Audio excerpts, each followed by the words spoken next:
Ladies and gentlemen, we're live, we're live, we're live. A bit later than usual. I know I come on early, but it's around, what is it, like 3:15 in LA.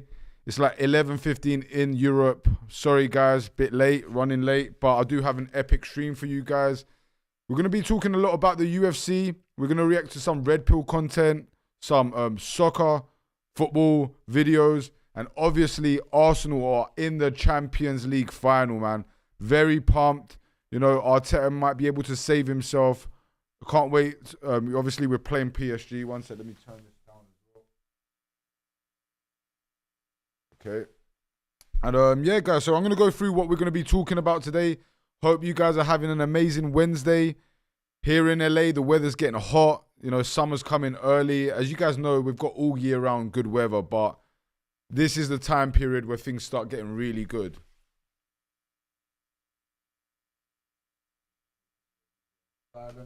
And guys, if you are listening to it on Instagram, I'm going to be here for there's only 5 of us in here, but I'm going to be in here for like maybe 5-10 minutes and then I'm going to cut it off. Yeah, I can see someone saying too much echo. Well, guys, to avoid the echo as well, come over to YouTube, come over to Rumble, come over to Kick, and come over to Twitch. There's 4 different platforms that I'm on. We're trying to spread it out as much as possible. In the future, we probably will be going along with one platform more than anyone. We'll be going with one platform more than just spreading it out. The Crow, how you doing, brother? I hope you're doing well. O/ in the chat, I see there. Skillets Mike, let's go.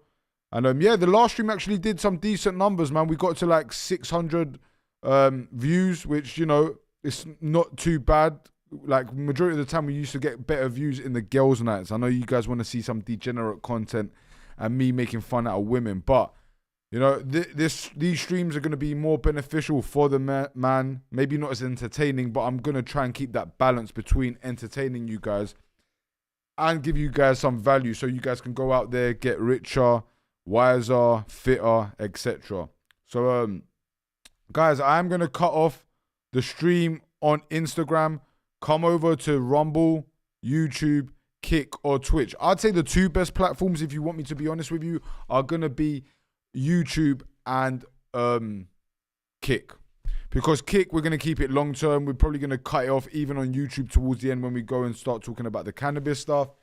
And you guys, as you guys can see here, we've got something from Tenko and from Doja that I'm going to be doing a review on. So let's see how good it is.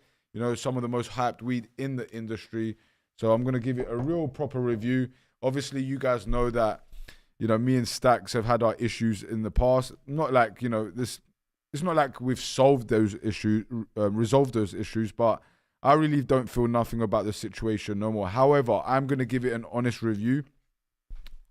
And yeah, guys, so we're going to be talking about Arsenal from the start, get-go. Obviously, I'm very pumped. Want to get out the Arsenal stuff. Then we're going to be talking about UFC, MMA for a good 30 minutes, 40 minutes. And then from there, we're going to be talking about some Red Pill stuff, reacting to N3ON buying a bunch of whores, Birkin bags. We're going to be reacting to a few other news. And then we're going to go into some politics. And then after the politics, we'll be reacting to some football videos, some more Red Pill stuff, some dating stuff. And then we'll be ending it with the reviews, guys. So I'm going to be here for at least 2-3 hours. Yeah, N3ON's definitely a simp, man. A big simp. And I'm going to tell you guys why. Like, it's never going to be beneficial to provide finances and gifts for a woman that you don't know yet. She hasn't earned it. And she's really not giving you that true desire that she actually likes you. Like N3ON, and I know other people like N3ON. Don't get it twisted, guys. It's not just N3ON. There's plenty of men out there who are simps. I'd say majority of men are simps, actually. But anyway, guys, I'm going to cut off the Instagram live. Guys, come over to YouTube, Rumble, or Kick.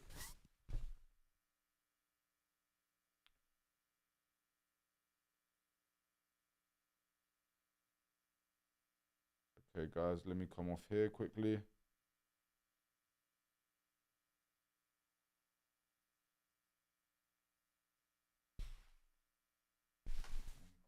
Off as well.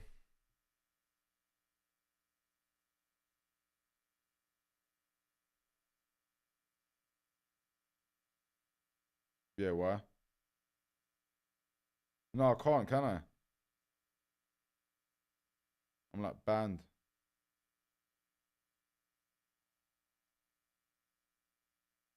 All right, cool. Let's get this cracking, man. Let's get this stream cracking. Yes, Wedgies, what's happening, brother? Hope you're doing well, man. Hope you're doing well. Actually, do you know what, bro? I saw you in the request. I'm gonna get back to you after the stream. You're El Flavo, right, on Instagram. Yeah, we'll definitely stay connected on Instagram. I'm gonna start asking for everyone's emails because I'm about to go hard, guys. I'm about to start streaming here at the office at least once or twice a week, and also from home as well. W10 co review, yeah, man. Let's do it. Looking forward to it. Like I said, we've got a lot to talk about today. But let's get it cracking straight away about Arsenal because things have... All right, let me get this out there live as well. The tables have definitely turned again and Arsenal are back in the race, man. I'm definitely happy. You know, we went out there.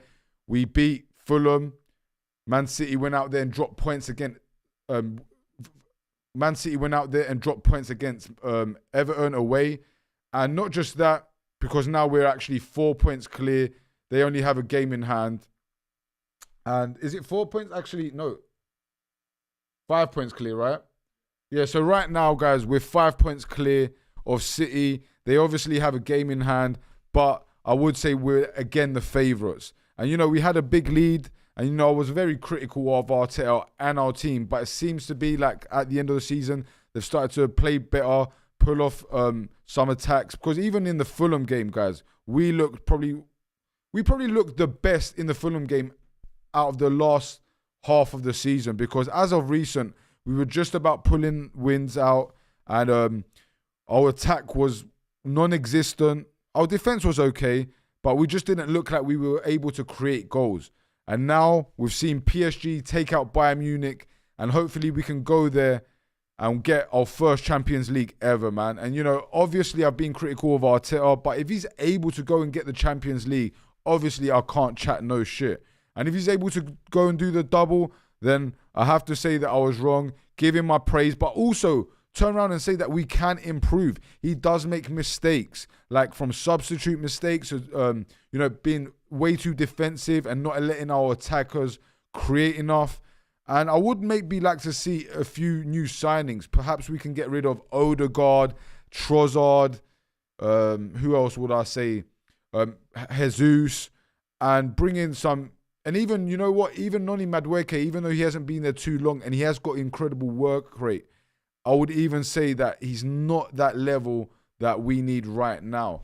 And and if we do that, it creates a lot more pressure on the players that we do have, guys, because right now, people like Saka, Martinelli, the guys who are playing, I would say they're pretty comfortable. But if we start bringing in more quality, then it makes everyone else step up their game, connect more, and then we can go and create more chances.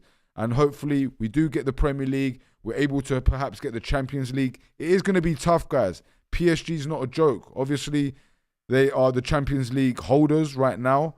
But, you know, it's anyone's game. I would say it's pretty much a toying cost right now. What's your kick name, bro? What is the kick name? Someone write it in the chat for the guys. Got here a bit too late, but finally made it. What's that? The same as YouTube. Yes, the Natural Effect Podcast. And guys, what I want everyone to do in the chat, can everyone in the chat, there's only like 10 of us there, DM me on Instagram, Natural Nature, and DM me your email. I know some of you guys have already done it, but I want to see everyone's email. So going forward, I'm going to let you guys know when I'm streaming, when new long form videos are out. I probably won't email you guys when shorts are coming out because you guys have seen we drop a lot of shorts every day. We've probably got, you know, 5 to 7, 8 shorts dropping every single day. And some of them are doing incredible numbers. You know, I think our number one clip, what's it on right now? Like 200,000 something, or it didn't reach that? Past 200,000. So look, our clips are doing well. Our channel is growing, but the big push is going to happen from now, honestly, until next summer. Like, I'm going to go hard for a whole year, streaming constantly, loads of long form content. I know like my team have told me to kind of pick more topics, and I'm going to try and, you know, be a little bit more intentional like with my content, like pick specific topics a bit more. But I'm going to try and stay diversified as well, because I know it pulls away from the algorithm on YouTube, but I do think if you're a diversified guy, you can bring in so many more people. If I talk about Christianity, MMA, soccer, self-development, politics, you know, them boys. Oh yeah, let me get the soundboard ready as well. You know, them boys, obviously, and so on.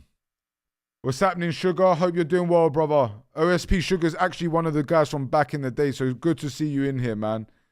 And big up to Dean. Arsenal have got it this year, I reckon. Hopefully, Dean, bro, because Arsenal fans have gone through too much shit, you know, to not get this end, you know, satisfaction of a Champions League and a Premier League. And look, don't get me wrong. If he's able to just get even one of those, I'd be happy. But at this stage, being in the Champions League final, being top with 3 games to go, you know, 5 points clear. Obviously, they've got 4 games to go. We've got only 3 games to go. You know, we have to get our foot over that finish line and finally get those trophies behind Arteta, because so far it's been a lot of spending, a lot of wages on Arteta, a lot of patience, guys. You know, he's been there for 7 years. But if he's able to go and do the double this year, then I would say it was all worth it. And I would turn around and say, not I was completely wrong, but I would say, look, Arteta deserves that position. We should keep him, but he does need to learn from his mistakes. And the thing is, I don't go back on what I said. Arteta didn't have the credentials to have this much time. And he has had a lot of money. That's another thing. But look, I'm not going to be negative. We're in the Champions League final. We're top of the fucking Premier League. Let's fucking go, Gunners. And let's get those trophies, man. Because even latest, like as I said of late, like our top players are starting to perform a lot better. Saka's playing really well the last couple games. You know, he saved us against Fulham. You know, and even in the Champions League, I know it was just a rebound. However, attacking players need to use their brain and know, you know, like be sharp and get to the end of those, because the truth is, Trossard created a bit of space. It was a good shot. The keeper couldn't hold on to it, and Saka was there to get that fucking winner. And, you know, Atletico, for me, I do think that we should have gone out there and maybe given them a bit more of a spanking. I don't think they're much of a great team. But like I said, let's not be negative. Let's move forward. All right, guys. So I think I've pretty much covered. Yeah, Arsenal as well. Now, you know, after going through to the Champions League final, beating Fulham and City dropping points against Everton, we are going forward with a hard game. We have got West Ham away. Obviously, we know that West Ham are battling for a relegation battle and they're trying to stay up. And it's crazy because I would like to see Tottenham go down, but I would rather see Tottenham stay up and us win trophies, obviously. You know, I think it's a loser mentality to have to want your enemy to do worse than how well you do. And even your enemy, honestly, you shouldn't really wish badly on your enemy. You should just let them get their karma or whatever they deserve in life. But yeah, City are going up against Brentford at home and we've got West Ham away. I think if we're able to get the W against West Ham, then I think we've definitely got one foot over the finish line and we're about to win the Premier League. And it's been a long time coming, but let's go. Anyway, a lot of Arsenal content. Let's move on from here. You know what? That's actually a good one. There's a song called, you know that song that they sing now? The Forever song. Like it's an Arsenal song, a popular song. We should probably get that on there. Obviously we've got this one. Or we can probably add one more. What's that? Yeah, write it down. All right, guys. Let's move to some MMA news. And then, yeah, do you know what? I'm not really going to cover any card. Obviously, we've got a big card coming up. I've been waiting for this card for a long time, guys. I'm a big Khamzat fan. But as you guys know, I'm a big American patriot. And even though Sean Strickland does annoy me and piss me off sometimes, I do think that, you know, I do think that he's more good than bad. You know, he does say some stupid things, but he does mean well. You know, he aligns with traditional values, and he's kind of an American first guy. And at the beginning, the reason I didn't really like Strickland is I felt that he was pandering a little bit to Israel. Like he was always talking negatively about Palestinians. So I just took that as like, you know, he's one of those redneck, you know, MAGA-tards who no matter what Trump does, he's not going to criticize him. But it's actually not the case. And Strickland has been critical of Trump recently, and he has been critical of Israel as a whole. Yes, Omar, what's happening, my brother? Hope you're doing well, man. Omar, I'm meaning to call you. There's a few events I want you to roll with me in the next couple weeks. And also, I was going to say, let's watch the UFC together the week after and get some sparring in, man. For people who don't know, Omar in the chat is my sparring partner, good friend of mine. You know, definitely another young man, like the guys in my team and the guys I hang around with. Young, you know, they're not all young. Like me and Andy are the old guys. But all the young guys in my team are very well established for their age and definitely going to be very successful in the future. And it's the same with Omar as well. Omar's a top-notch guy and a killer when it comes to fighting. So, yeah, big up to you, Omar. Omar, who's your money on for this card? Guys, everyone in the chat, who do you think is going to win? Do you think it's going to be Khamzat? Do you think it's going to be Strickland? Who's your money on, guys? Let me know in the chat who you guys think is going to win. And, yeah, like I said, guys, been waiting for this card for a long time. Big Khamzat fan, but also I am a fan of Strickland, kind of torn between the two. I know the press conference is going to be fucking insane, right? I'm looking forward to the press conference just as much as the fight. And look, looking back on the Du Plessis fight, and my cousin did bring up a lot of good points. We did see Du Plessis take down Strickland a couple times, and even though he was able to get up, I do think that if Khamzat takes down Sean Strickland, he's going to have a tough time getting back up on his feet. Now, the best thing for Strickland to do, I think, is to try and obviously keep it standing, keep the pressure on, and take it in the later rounds. We've seen Khamzat start to, you know, fade when it comes to his cardio in rounds 3, 4, and 5. So if Sean Strickland's able to keep up that pressure, then I do think maybe he's able to go get that win. However, big however, my money is on Khamzat Chimaev. He is probably the biggest killer we've seen in the UFC in the last 5 years. This guy's not a joke. At the beginning, he was fighting every fucking couple weeks, if you remember. Knocking guys out, choking people very quickly. And don't be surprised if he goes out there and does get a first, second, or third round submission on Sean Strickland. I do think he's going to implement his ground game.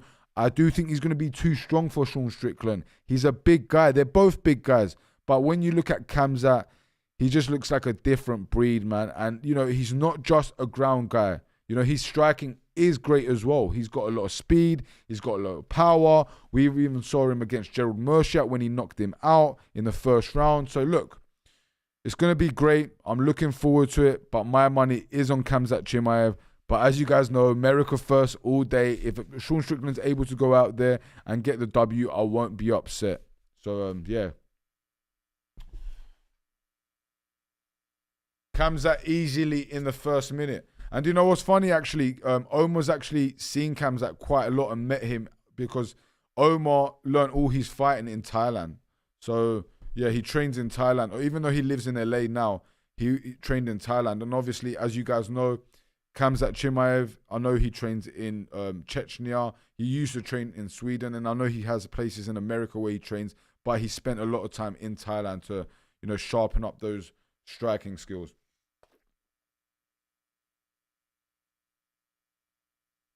Yeah. You know what? Tell me, like, what you guys think. But Gilbert Burns and Khamzat, Gilbert Burns and Kamaru Usman did such a good job against Khamzat Chimaev, man. Like, I did not expect that. But a conversation that me and my cousin Andy have, which is a good point, which what he said is, I think the reason that Chimaev was given a good fight from Kamaru and Gilbert Burns is the fact that he had to cut so much weight, guys. Like, look at Khamzat Chimaev now. Realistically, the guy could be a light heavyweight. And the guy once felt at... And once upon a time, the guy fought at welterweight, 170 pounds.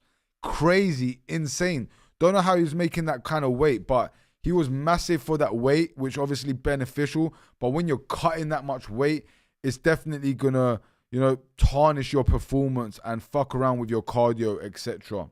So meeting cams that you would think he's a light heavyweight, he's in Thailand often. Yeah, exactly what Omar said, man. He's a massive, massive guy. And Omar will tell you, because a lot of the Dagestanis and the Chechnyans go over to Thailand to sharpen up their striking skills. And I would say Chechnyans and Dagestanis, like people from that region, they're definitely big weight bullies. Definitely big weight bullies. Like, you've seen it with Islam Makhachev, even Khabib. They used to say that he used to walk around at like 220 pounds, over 200 pounds, they said. And he used to fight at 155. Khamzat, massive for the weight as well. And, it's not just the Dagestanis and the Chechnyans. Obviously, someone like Alex Pereira is insane. The fact that he fought at middleweight against Adesanya, that was crazy as well. But the Chechnyans and the Dagestanis, a lot of time, they are weight bullies.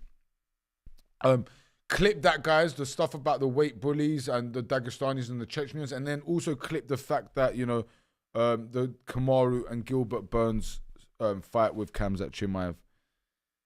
Okay, so the fights that happened last week, guys.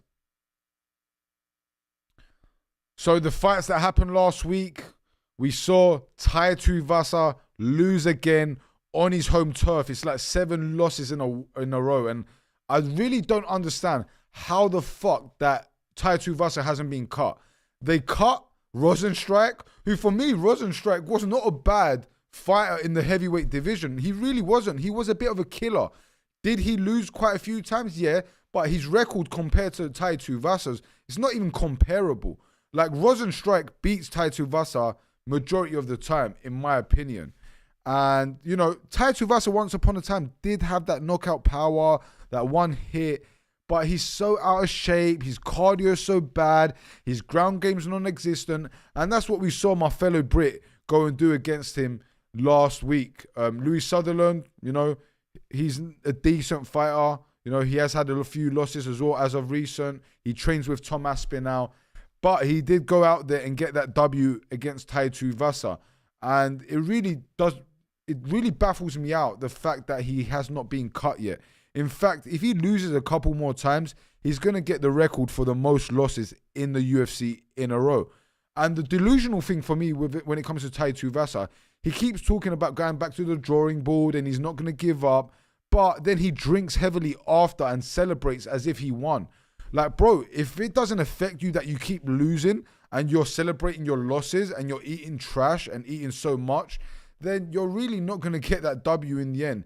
And to me, it's very obvious at this point, you're just riding out your UFC career, waiting to get as much money as, well, not as much money, but get that money towards the end of your career, retire and call it a day. Because, yeah, man, it really shows that you really don't give a fuck about your career. The same way that Dana doesn't care about the UFC no more. Tai Tuivasa's really given up on being a contender or even, heading towards being a champion in the heavyweight division.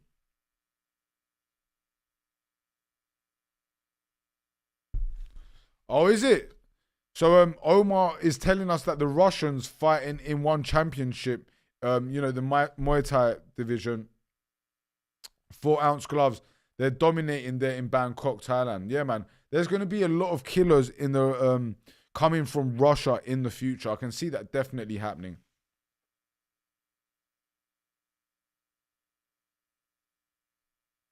I'll tell you something else, guys. Even though we've seen a lot of killers come from Russia, that Balkan kind of area. Actually, what is it called? It's called like, what's the word for it? Dagestan.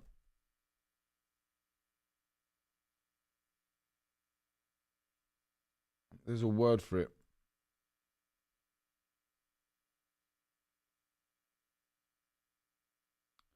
Caspian Sea, but that's not the word I was looking for. That's it, the Cacaos. No, I'm saying it wrong. Caucasus Mountains. Is it the Caucasus region, would you say? Is that what the region would be called? regions. Yeah, I guess it would be the Caucasus regions. So, guys, obviously we've seen a lot of killers come from Chechnya, Dagestan, the Caucasus region. You know, even the Balkan area, the Georgians. You know, they're big killers as well. But let's not forget, man. And even look, before we go into that, even the Brits have done their thing. Even there's a lot of Europeans who have come out and flourished in the UFC. But for me, the Americans are still going to be some of the best fighters out there. We have some of the best facilities, coaches. Obviously, we've got a large country. There's so many great gyms in Florida, so many great gyms in Las Vegas, so many great gyms here in California, Colorado, even, Trevor Whitman's gym. So I definitely think that in the future, we're going to see a lot of great American fighters come through the youth and be prosperous champions in the UFC. But obviously, they're going to have to go up against the killers from Russia, the killers from, Chechnya, the killers from Russia, the killers from Georgia. What other region? What was the region I was thinking about next to Georgia as well, which produces a lot of great MMA fighters? What was it? Georgians and Armenians. Sorry, Armenians. I don't know why I went blank there. Yeah, Armenians as well. Armenia produces a lot of the great fighters as well. So, moving on from that fat fuck Taitu Vasa. I did not expect that performance from Prates, man. And look, Prates is a killer. I actually called it. I told you guys that I saw Prates knocking out JDM, right? And I think I did call a third round knockout, if I'm not mistaken. Go back on my last stream. I'm pretty sure that's what I called. And I called Taitu Vasa losing. I also called, what was the other fight in that fight? The Salkilled fight against Benil Dariush. I'm calling a lot of fights. However, I did not expect Prates to get through JDM so easily. You know, JDM, he's an ex-champion in that welterweight division, former champion in the welterweight division. And I did not expect JDM just to bully him like that, run through him, hands down, good head movement. JDM couldn't see the punches come in. And yeah, guys, he took him out. He implemented a lot of damage on him, took out his legs as well. JDM couldn't really walk even into round 2. And Prates is a real problem in that division. Now, the only thing I don't like about the whole Prates situation is the fact that they're trying to push Prates to fight Islam Makhachev next. For me, even though I'm not a big fan of him as a person, Ian Gary, the cuck, is a great fighter, guys. He had a great performance against Rakhmanov. He showed us that he does have good ground game. And for me, that is the best fight to make in the welterweight division. I want to see Islam Makhachev going up against Ian Gary. Dagestan against Ireland. Like, the whole story's there. The fight is the best fight to make. And look, we saw Ian Gary beat Carlos Prates. So it makes no sense that Carlos Prates will go ahead of Ian Gary right now and get that title fight against Islam Makhachev. In fact, I would even say that Morales deserves it more than Prates. But I think it should be Islam Makhachev against Ian Gary, and the winner out of that fight fights the winner out of Michael Morales and Carlos Prates. Let me know, guys, what you guys think, but I think it makes the most sense, and it's just, it's a no-brainer. It's a no-brainer at this point. Ian Gary against Islam Makhachev, the champion. Winner faces the winner out of Prates and Morales. Okay.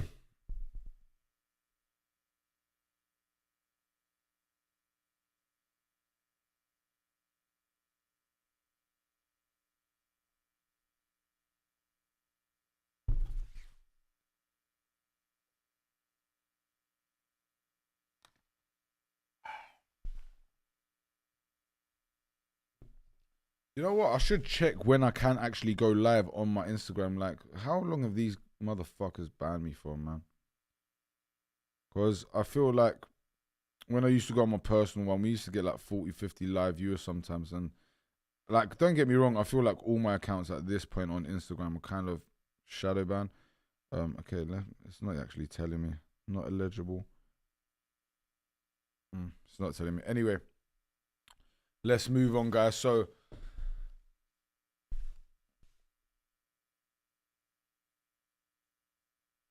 So, like I said, Salkeld is a problem in that light.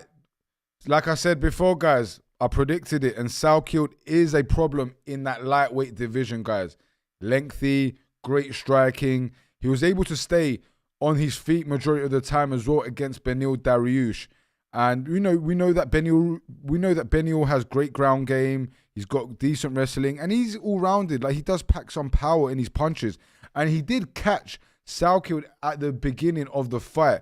However, Salkeld was able to stay up, ride it out, and then implement a lot of his striking, and then finish the fight, man. It seemed to me that he caught Beneil Dariush too many times, and I do think that Beneil Dariush is coming to the end of his career now. He's been a gatekeeper in the lightweight division for the last 4 or 5 fights, and I would like to see him maybe have one more fight, retirement fight, and call it a day. And I do like Beneil. I think he is a great fighter, but at this point, especially now after a couple losses, let's be realistic. He's not going to get up to that high. He's not going to get to the top of that division again and get a title fight. It's just not going to happen.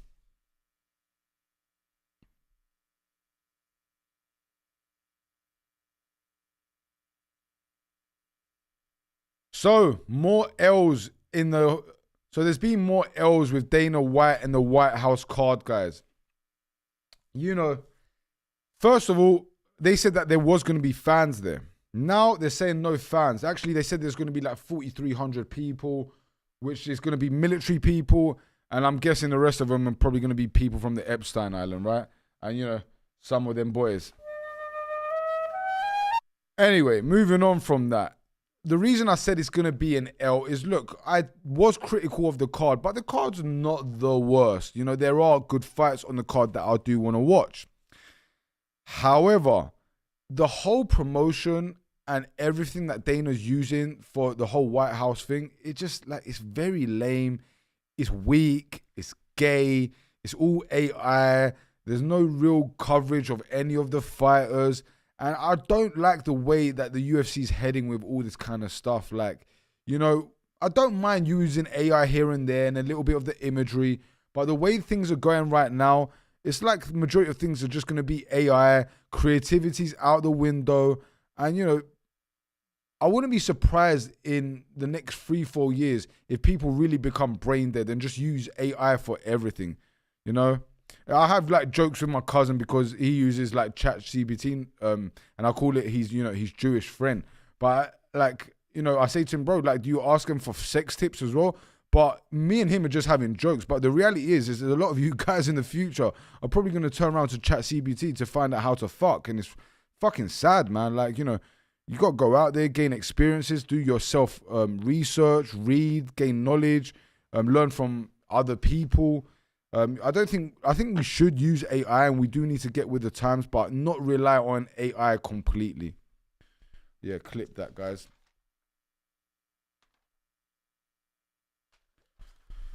All right, it's getting hot over here. I think the jacket's going to come off, guys.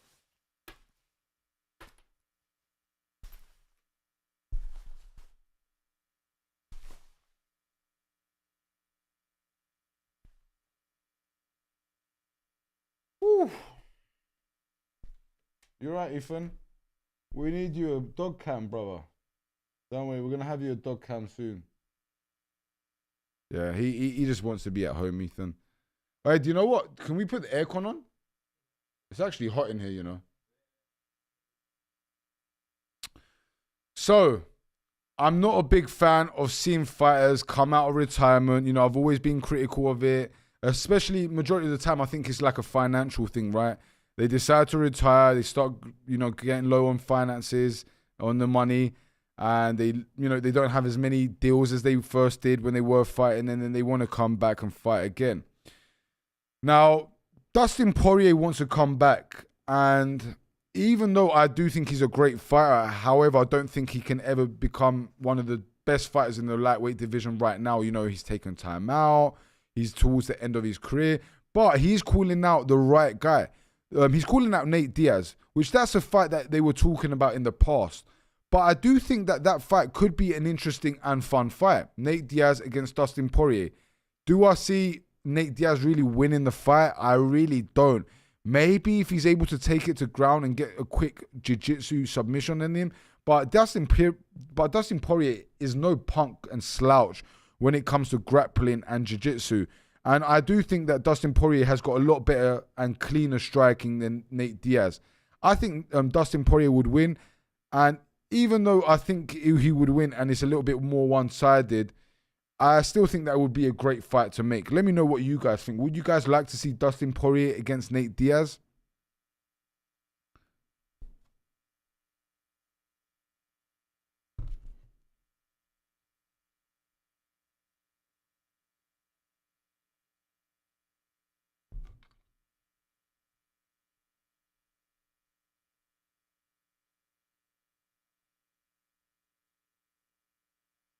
Yeah, there's already been some weird ass talking from Strickland and Khamzat. You know, Khamzat come out and said that he wants to try Strickland's meat, pools. Like, you know, obviously he's a Chechnyan guy and he really doesn't, like, you know, his English got a lot better. I'm actually really impressed with his English.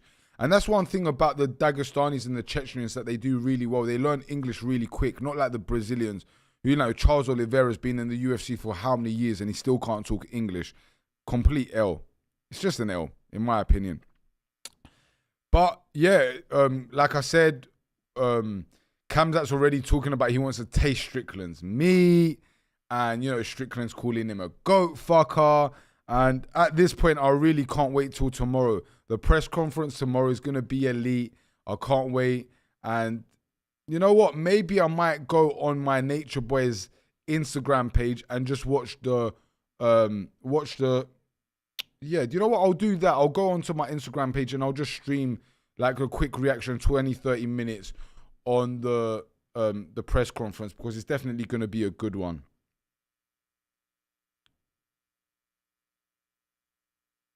And another thing about Sean Strickland is he always starts off every single sentence when he's about to, you know, criticize someone. Here's the thing, you guys.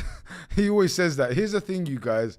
And then he's like, here's the thing, you guys. You know, Khamzat is a goat fucker. And he's going to try and take me to ground and just rub his body on me. He's probably going to say something along those lines, you know. I'm not going to be surprised if I hear more like kind of sus talk from both of them. Khamzat's more because he doesn't really understand the English language. But Strickland, I think I can see him trying to wind up Khamzat. Now, talking of Khamzat and Strickland, you know, there's been some heavy delusion coming from the biggest star we've ever seen in the UFC. And you know who I'm going to say, right? Conor McGregor. Come on, Conor. You know, as of recent, Conor's been saying that he's eyeing up the middleweight division and he would like to face the winner. Bro, literally, if Khamzat was to fight Conor McGregor, Khamzat would literally just grab his throat like Kane or The Undertaker and just chokeslam him. Literally just take him up to the sky and just throw him on the ground and just chokeslam him.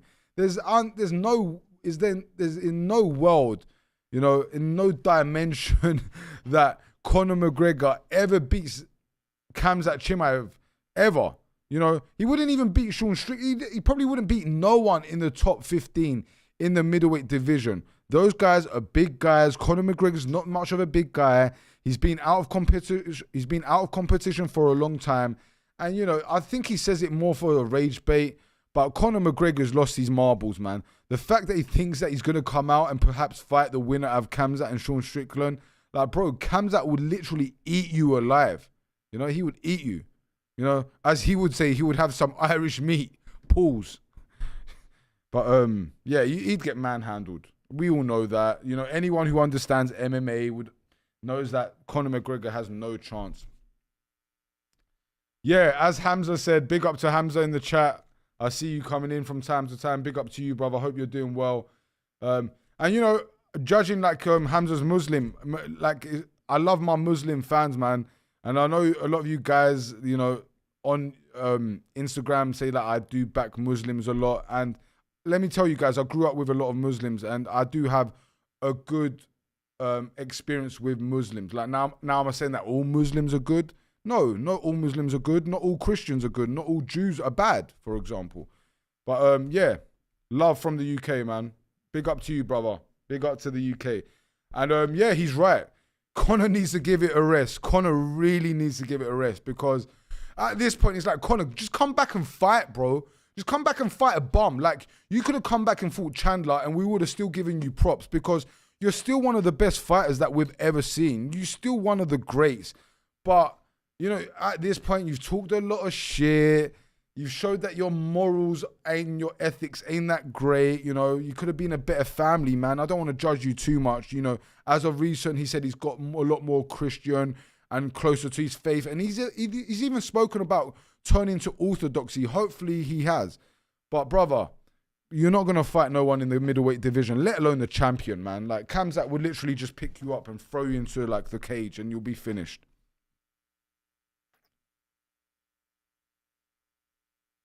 How Hamza said, there's shit people in every division, man. And in every religion, sorry. Hamza's completely right. There's shit people in every religion. And that's why I tell you guys, like you guys know, I'm very critical of them boys, right? As you guys know, I think that, you know, if you look at all different, you know, industries in life, whether it's the pornography industry, the pharmaceutical industry, politics, even sports, feminism, literally, majority of the times, every degenerate society, or not even society, but movement that's been pushed in society has been done by them boys, you know. Every single time, every single crime, every single lie, every single hour. However, we can't paint the brush so broadly because there have been Jews like Dave Smith, like Norman Finkelstein, who've come out and been so critical on not just Israel, not just Zionism, but Judaism as a religion as well. Because the truth is, the Talmud has a lot of fucked up stuff in it. Now, like I said, does it mean every Jew's bad? Absolutely not. There are some great Jews out there. One of my closest friends is Jewish. And to be honest with you, he's not even a Jewish guy who's pro-Palestine and against Israel. You guys wouldn't even perhaps call him a Zionist. Like, you know, he's proud of Israel. Like, does he agree with everything Israel's doing? No. But, you know, he is like, I would say he's more on the Zionist wave more than not. And, you know, me and him, we do butt heads when it comes to that. I do disagree with him on a lot of politics and, you know, that topic. However, he's still a great guy. He's got a good heart and, you know, he's got a good personality with good friends. And the truth is that I would always be there for him. And I know vice versa as a friend and as my brother. So, look, like Hamza said, there's bad and good in every religion. But a lot of times, the degenerate movements in the West especially, and even, look, a lot of the wars in the Middle East have been done by them boys. And that's why, you know, when they come out and they talk about anti-Semitism and, you know, and make out like they're victims, I don't like that stuff because even as a Jewish person, like, you should be able to say, do you know what? I am getting painted by the same brush, but my thing is to prove to people that I'm not like everyone else. I don't want to see genocide on little children, women, and even men. And, you know, war's not good. And but, you know, you have a lot of, the majority of the time, you know, them boys, the small hats, are like, oy vey, you know? And, you know, they're... Oy vey, oy vey, oy vey. They know we run the banks. Oy vey, oy vey, oy vey. They know we pimp the skanks. Oy vey, oy vey, oy vey. They know we start the wars.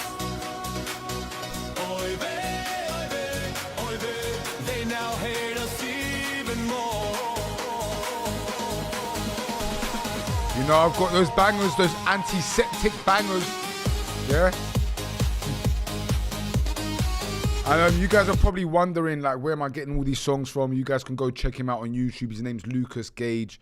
The Torah we know and see today is not the Torah given to Moses. Orthodox Christians are the closest to us Muslims, to be honest. The soundtrack is crazy. Yeah, look, the truth is, I think Catholics and Orthodox are very similar, and I would say when it comes to morals and ethics, Muslims are also very similar to us as well. I would say actually Muslims have their women they have the best control. This is going to come across misogynistic, but the truth is, the Muslim women are the best women in the world. They're still the most traditional. Now, does it mean that all Muslim women are good women? No. But majority of the time, Muslim women do make for good wives. They are more on the traditional side. They do understand that promiscuity is not good. They do understand that being judged for being a slut, it should be right. You should be judged, right? And it's not cool. And that's one thing I'm liking what I'm seeing in Christianity, especially in Orthodoxy, keeping each other accountable. If you have someone in your community, pushing them to be stronger, fitter, not be fat, being more masculine as a man, being more feminine as a woman, not being 304. And, he's right. That's why I do see similarities, because like I said, I grew up with Muslims majority. I didn't even grow up with majority Christians, if you want me to be honest with you. Majority of my friends were Turks. I did have some Greek friends, which obviously Christians. My black friends was a little bit of a mixture, but I would say my black friends, which majority of my school, for example, and my area was black. It was kind of 50-50, if you want me to be honest with you. Maybe slightly more Christians. Like, a lot of the Africans were like mixed, but the Ghanaians and the Cameroonians and the Nigerians, a lot of time they were Christians, but you did get some of those guys that were Muslims. But you also got some Orthodox guys, like, Ethiopians are Orthodox. Unless you go to Brum. What's that in reference to going to Brum, Birmingham? When it comes to Birmingham, what? I know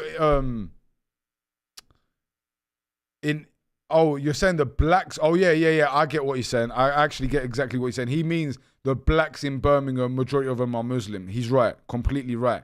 In London, I would say right now it's like 50-50. I would say back when I was being raised, I would say it was probably like 60, 70, 40, 30. I would say. Like, Caribbeans, as you guys know, are Christians as well, majority of the time. But a lot of Caribbeans, they go to jail in the UK and then they turn Muslim. And I think it's down to having a brotherhood as well. I think there's a strong brotherhood within Muslims. And I've seen it more stronger within Christians as of recent. But there was a big time period where we really lost that, in Orthodoxy and in Catholicism. But it's good to see, Christians getting stronger and more Protestants turning to either being Catholics or even better being Orthodox. I do believe that Orthodox is the correct one. I'm sure everyone thinks their religion's the correct one. But yeah, we're going to move on from religion anyway. We came on it through talking about Conor McGregor, which that's one thing about Conor I didn't like. I think he was a little bit too disrespectful to Khabib when it comes to religion, about his father. And I just don't think it's classy. And Conor didn't really have to do those things, because Conor is savvy and he is very smart when it comes to like banter and coming back and forth. But, he turned it kind of nasty with Khabib. Do you guys think that Khabib and Conor McGregor will ever see eye to eye? Do you think they will ever sit in a room together and have those conversations? Like, imagine if like Khabib and Conor McGregor actually sat down and had like an interview with like someone mediating it in the middle, whether it was DC or it didn't even have to be someone from the MMA world. I think that would go absolutely viral, man. Oh. So Hamza's saying that you're not finding good Muslim wives in Birmingham. Yeah, you know what? Me and my cousin had this conversation as well, because my cousin lived in Birmingham for Andy, how long did you live in Birmingham? I went outside. So yeah, Andy lived in Birmingham for I think around a year, right? And he said the girls there were very promiscuous. And a lot of them were coming from Muslim backgrounds. But yeah, I'd say in London is a little bit more strict. I would say here in the West, bro, honestly, if you go to Muslim areas here in the West, like the women tend to not be promiscuous.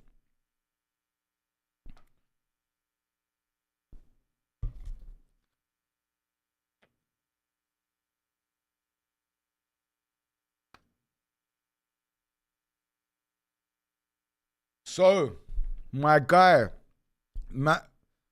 guys, my guy from Manchester, Tom Aspinall, is back in training. Apparently, he's going to start sparring again. His eyes are back to, like, you know, having 100% vision. And I can't wait until Aspinall fights the winner out of Alex Pereira and Cyril Gane. And I'll tell you what the fuck he's going to do. If he fights Cyril Gane, he's going to get his revenge and he's going to knock out Cyril Gane. That's exactly what he's going to do. Or he's going to submit him. Now, if it's Alex Pereira, I think because Tom Aspinall is a high IQ fighter, he's not going to risk the standing up game. He's going to take it straight to the ground and he's going to choke out Alex Pereira. And that's what's going to happen, guys. Or he's going to grab an arm and get maybe like an arm bar or Kimura or something along those lines. Now, one thing I did see, talking of Cyril Gane and Pereira, I saw a moment where Trump brought them all into the White House. He had Ilya Topuria there, he had Gaethje there, he had Cyril Gane, and he had Alex Pereira, but it was so awkward, guys. Like, you guys should go watch the clip, but yeah, I do think that Trump is kind of losing it as well. I feel like Trump used to have a lot better charisma, and I think it's all getting to him. The fact that he knows that people think he's a traitor, he turned his back on us, you know. Even conservatives at this moment, they're not really supporting him unless you're really old or, you know, you're one of them boys, you know, or you got paid. Which, you know, a lot of influencers right now are getting paid. $7,000. I don't give a shit about dead kids. I got my $7,000. I love getting paychecks from Zionists.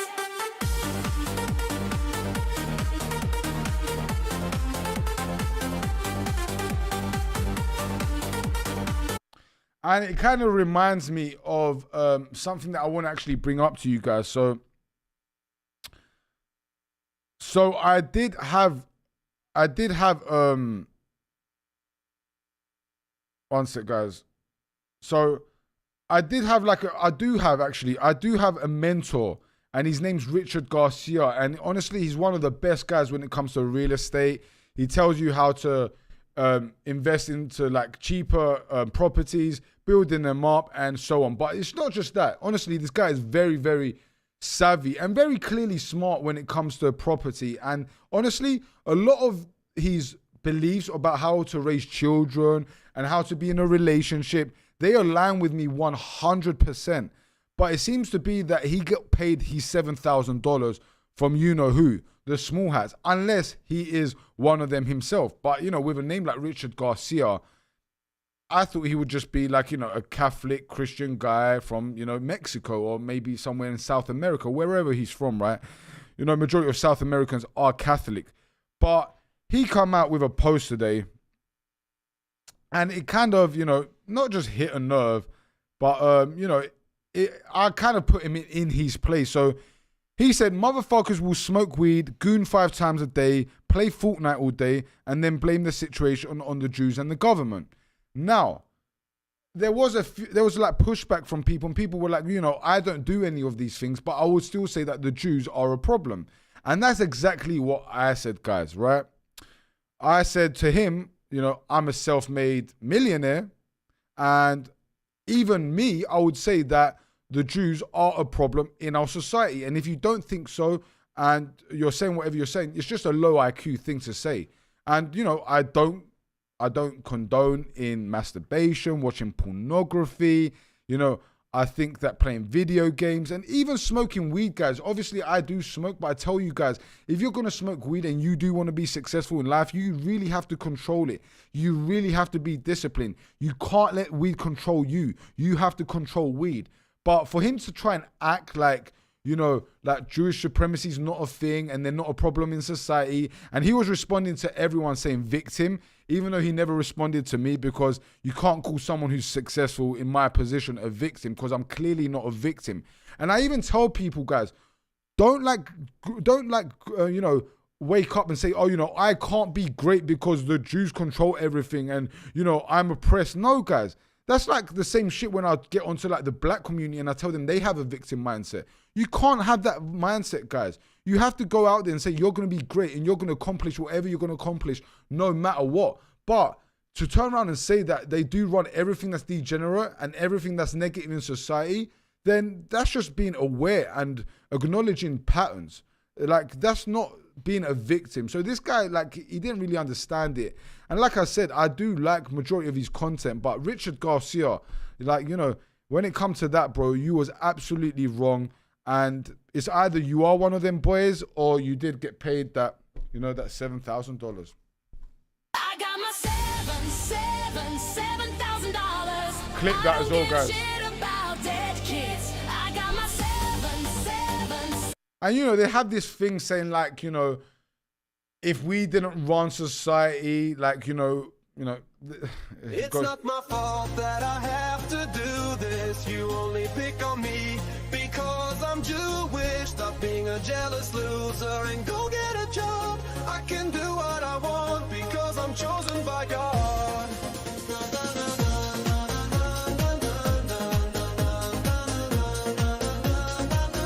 True Hamza.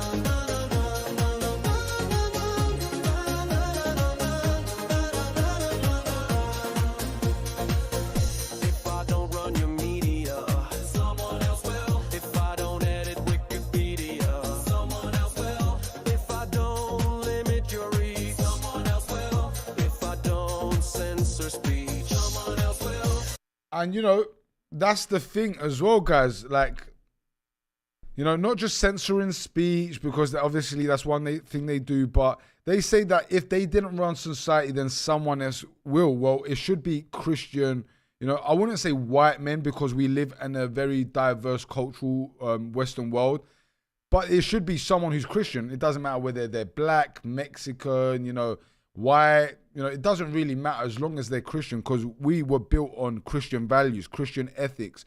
Majority of the infrastructure here in the West, England, and America. Don't get me wrong, there were great, not refugees.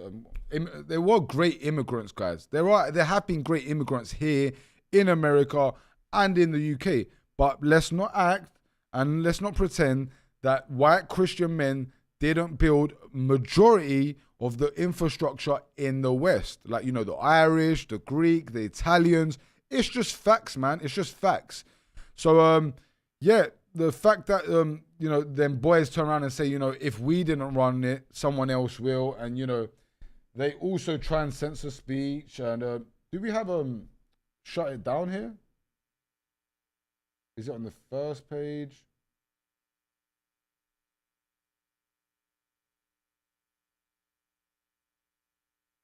Oh yeah, I see it. So yeah, guys, and you know that, you know, them boys, when they don't agree with something, or, you know, you get content creators like myself and talking too many truths, then you're gonna start to get shadow banned. That's why I tell you guys, please go like the video from now, go drop a comment as soon as the video is posted, and let's try and get ourselves up the algorithm. We are getting bigger and bigger slowly, but we've really got to push the foot down the pedal, man. And, you know, I've got to be careful because, you know, them boys, you know, if I do navigate a little bit too aggressively, then you know what's going to happen, guys. You know exactly what's going to happen. Do the shut it down. Do the shut it down. Spin that little hat around and do the shut it down. Do the shut it down. Do the shut it down. Spin that little hat around and do the shut it down.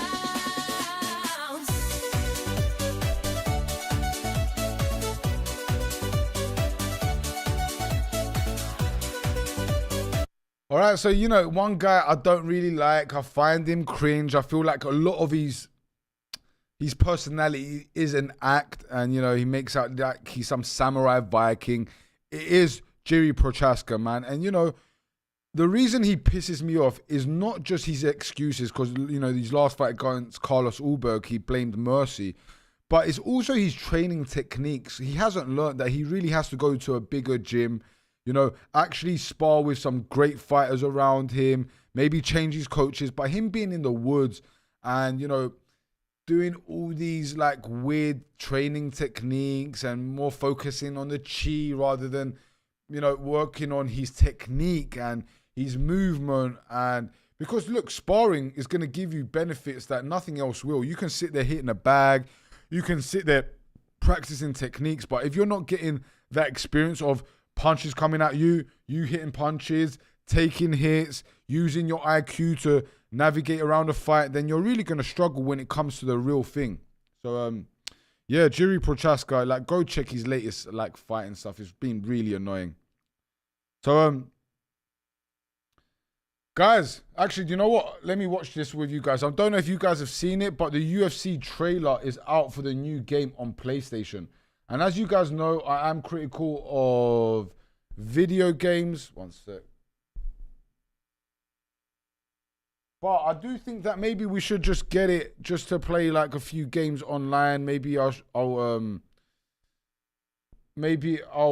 stream it as I'll do it. But yeah, let's put it up so you guys can see it. I haven't actually seen it ever, the full one, but I do know that Ilia Topuria knocks out Max Holloway, I think. Ilia Topuria knocks out Gaethje in it, and I think Max Holloway knocks out McGregor. Yeah, right? That's what happens, yeah?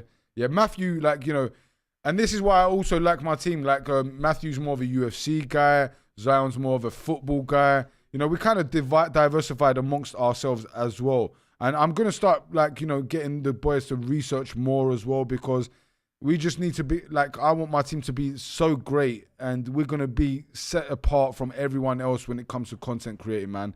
You know, I've been saying it for way too long now. There's going to be no excuses. Summer's where I thrive. This is my year. I said it from the beginning.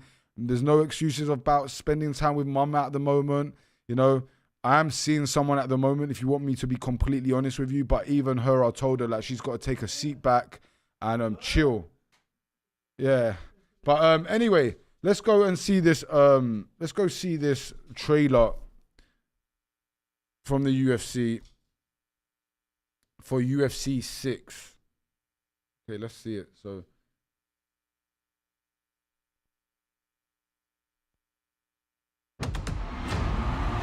let me put it in full screen, guys. Final round, let's go.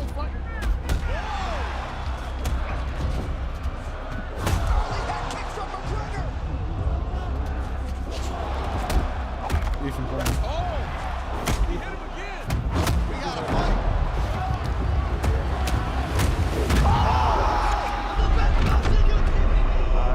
Max knocked him out.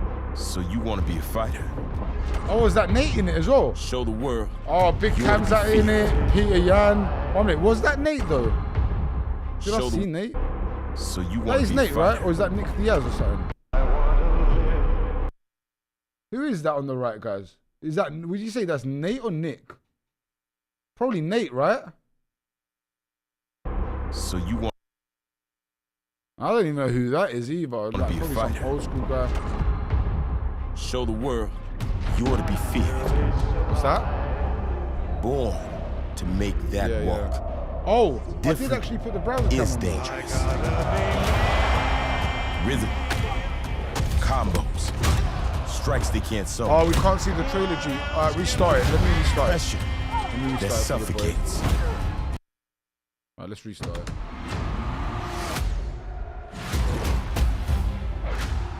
Final round, let's go. Woo! Connor with that quick combination. We know that Max would actually batter him, bro. Especially right now. He hit him again. We got a fight.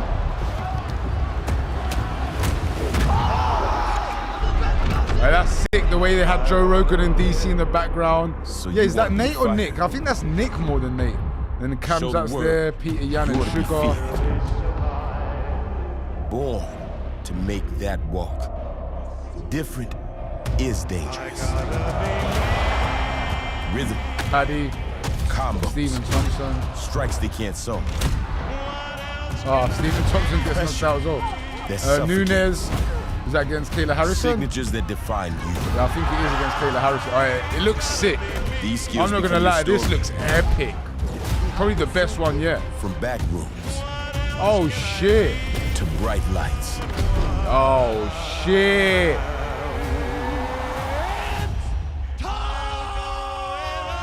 Bruce Buffer. The octagon is where you write yours.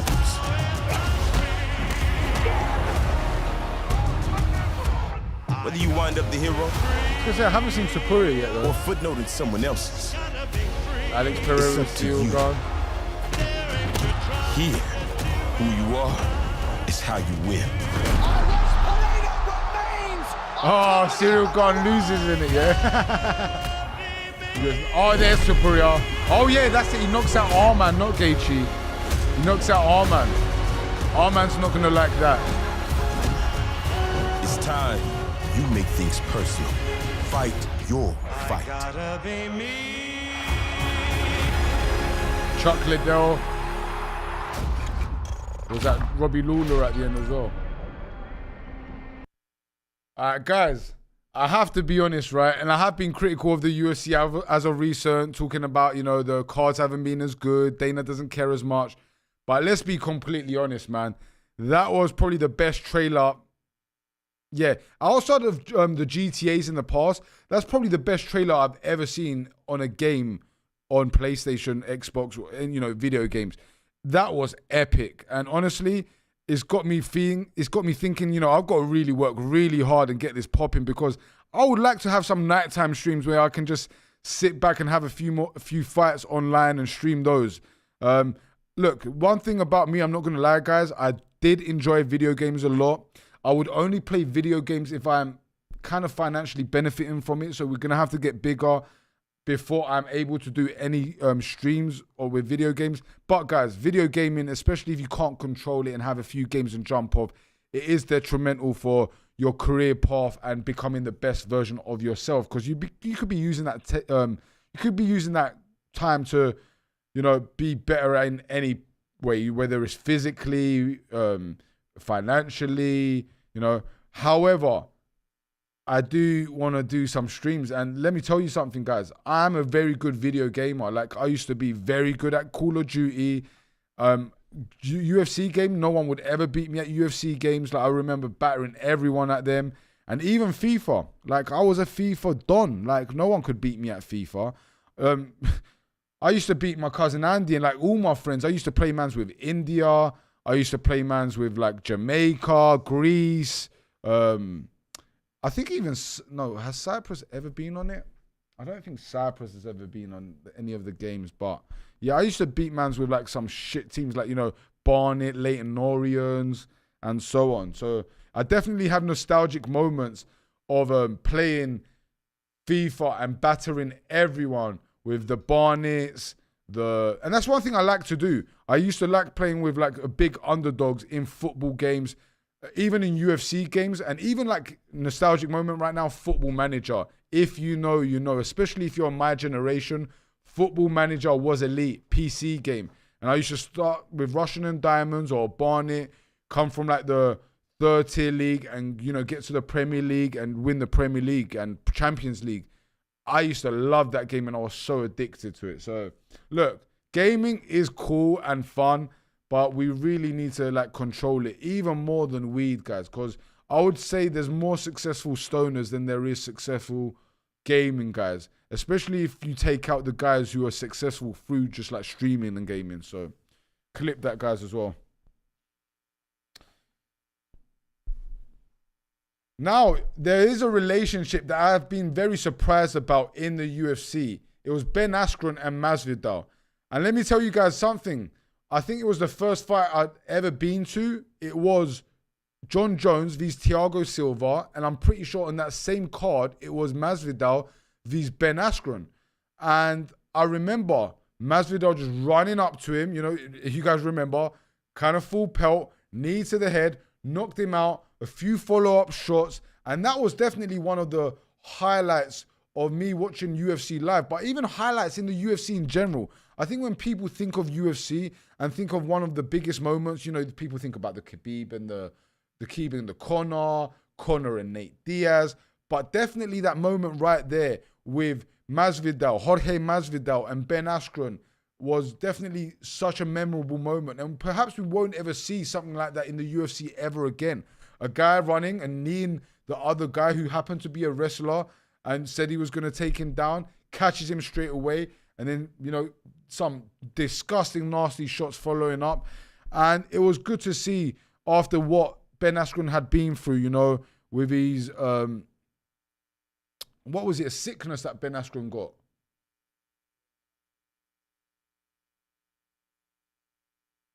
Was it a sickness or was it an injury? It was a sick, yeah. So it was unfortunate to see, like, you know, Ben Askren get the sickness he did. He nearly died, you know. People in his family were literally like thinking he was on his last legs. What was it? Lung transplant. That's it. It was a lung transplant that didn't go well. And, you know, now we've seen him recover, looking better. And I think he had a baptism recently.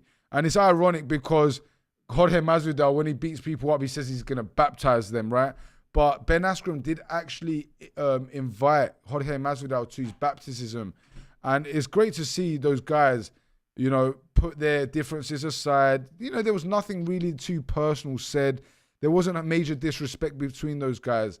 And I like Jorge Masvidal. You know, a lot of people say I look slightly like him, especially when I'm on the East Coast. Hey, man, you Cuban, right?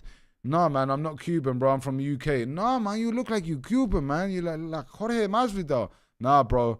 Anyway, but he had staph infection. That shit is nasty. He had staph infection, but I think also he had that. He went for a lung transplant, which didn't go well. But yeah, guys, going back to my point, it's good to see Ben Askren and Masvidal, you know, being cordial and even being friends and having that good relationship. And, you know, especially when it's Christ in the middle. When it's Jesus Christ and Christianity in the middle, it's even better, you know. I wouldn't even say it's the cherry on top. It is the main thing, you know. All right. Guys, we've got still quite a lot to talk about. It is actually a long stream today, longer than I thought. An hour and 30. The boys also said to me, like, you know, we've got still clips to go. Like, try and make it a shorter one. It's better if you do short ones and more. But, you know, there is a lot to talk about. I feel like the stream it's pretty much a W today. It's going well. We're going to keep it cracking, man. So, talking of Masvidal, something weird that happened as well is like Chael Sonnen was basically, he was kind of like shaming Masvidal for not taking PEDs, saying that his gym's known for taking, you know, steroids and performance enhancing drugs. And it almost felt to me like he was shaming Masvidal for not taking them, which is very weird. But coming from Chael Sonnen, are you actually surprised? You know, we know he was on the juice. We know that he's not too critical about it. He kind of makes excuses for it. But he made out like he gave props to Masvidal for never taking steroids. Or was it like being a little bit condescending, basically saying that he thinks he was on it? Me, personally, I don't think that Masvidal was on it. He seems like he's more of a natty guy. But, yeah, that was a funny interaction between Chael Sonnen and Jorge Masvidal. And, you know, we get why they don't like each other. Chael Sonnen is like a big fan of Colby Covington. They're both from Washington, Seattle, and... No, actually not Washington, Seattle. Sorry, my bad. They're both from Oregon. And, you know, obviously we know that Masvidal and Colby Covington used to be best mates and they absolutely hate each other. In fact, there's been, you know, Jorge Masvidal smacking him up on the outside the restaurant, taking out his teeth. And then obviously Colby Covington tried to sue him. I don't know if he's going ahead with it. So, no, Cali Lover, you haven't missed the stream review, brother. We still got the stream review coming at the end of the live. It's going to be a good one. We've got two different strains. We've got the 424 by Tenko, and we do have the Bat Rabies by Doja. Two of the biggest monsters in the cannabis game. For me, two legends. You know, even though me and Stacks, you know, don't really see eye to eye, and I do think he's a shitty person, I still say that he's a legend in our industry, a legend when it comes to work ethic, creativity. And yeah, the truth is, Zushi wouldn't exist without me, but I do think he would have still managed to be successful in the cannabis industry without me, nevertheless. I've just got to say the truth, man. I never lie. That's one thing about me, guys. No matter how things sound, or like, you know, if it doesn't benefit me, or, you know, I'll always be honest with you guys. One thing I'm not, you know, I might be a little bit crazy, I might be opinionated, I might be racist to everyone, you know, including my own race. And, you know, I'm not truly racist, but I like to have racist banter, and I think it makes society better. But one thing I'm not is a liar. I don't lie. Yeah, clip that, motherfuckers, as well. Not to you guys, but yeah, you know what I'm saying, in general, clip that. And that's actually another funny thing. In America, like, you know, we say motherfucker like to our friends and stuff, but, you know, you've seen the Dagestanis and the Chechen guys. They take like motherfuckers like literally literal. And you know what? I think it's the same in the UK, actually, isn't it? Zion, do you think, innit, in the UK, it wasn't really a thing to call each other motherfucker, like, as banter, really? Like,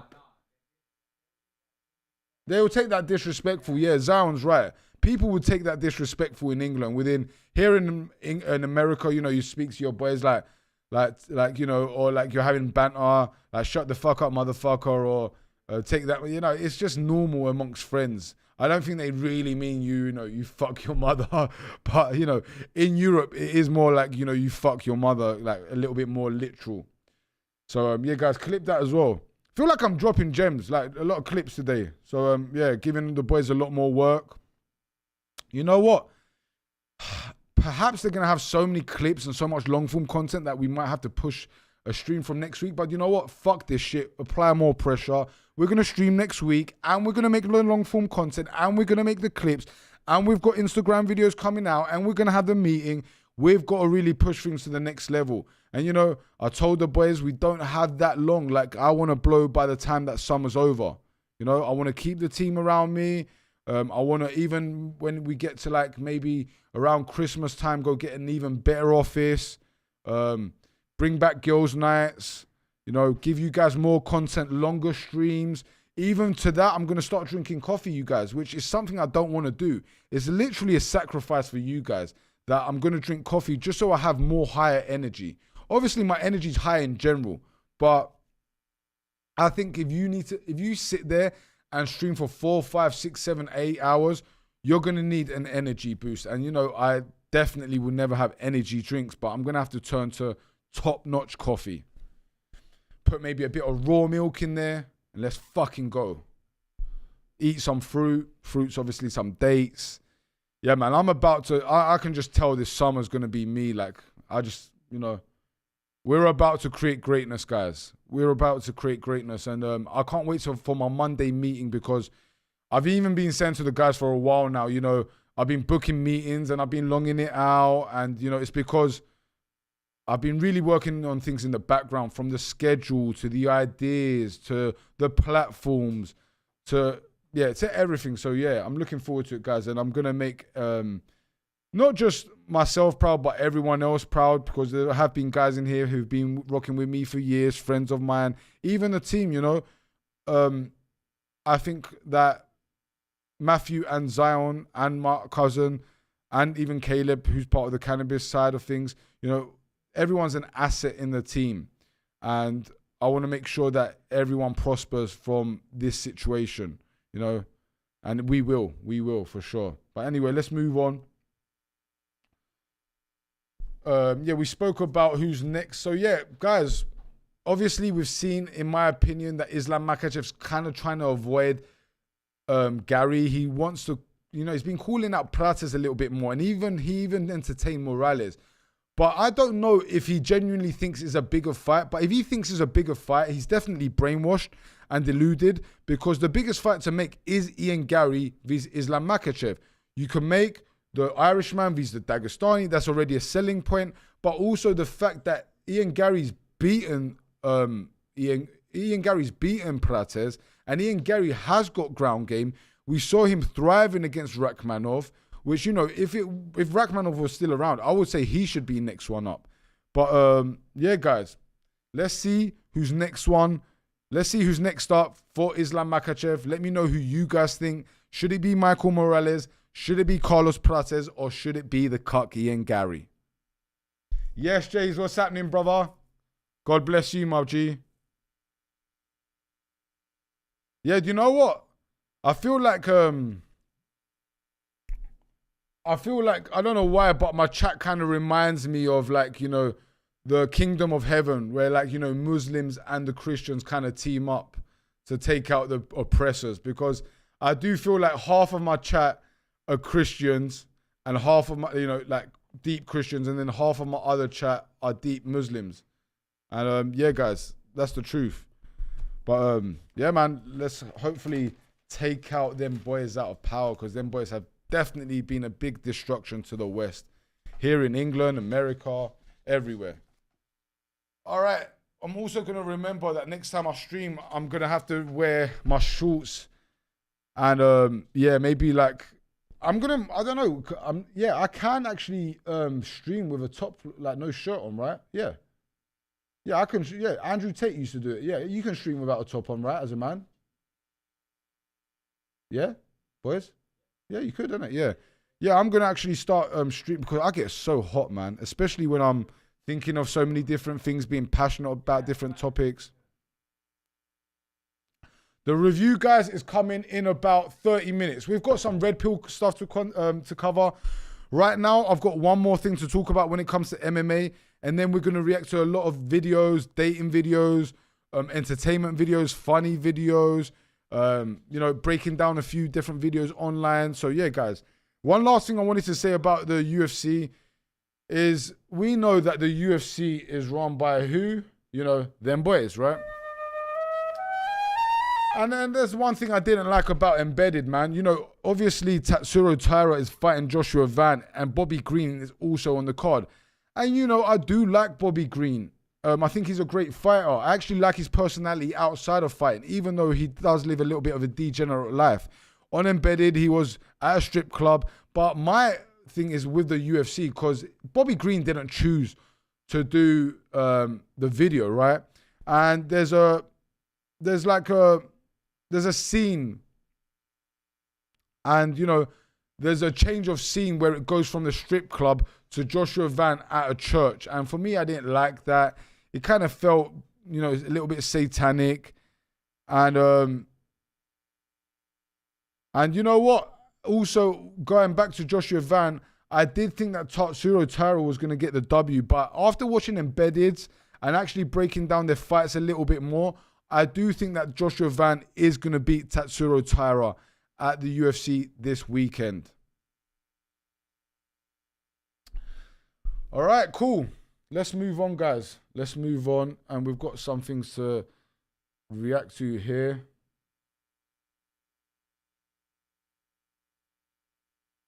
Here, guys, I have a football video. I don't know how, like, I don't know how people got this video, but it's basically a bunch of retards playing football. Let's have a watch. It's definitely entertainment and funny. But yeah, it kind of reminds me of how bad football is here in America, guys.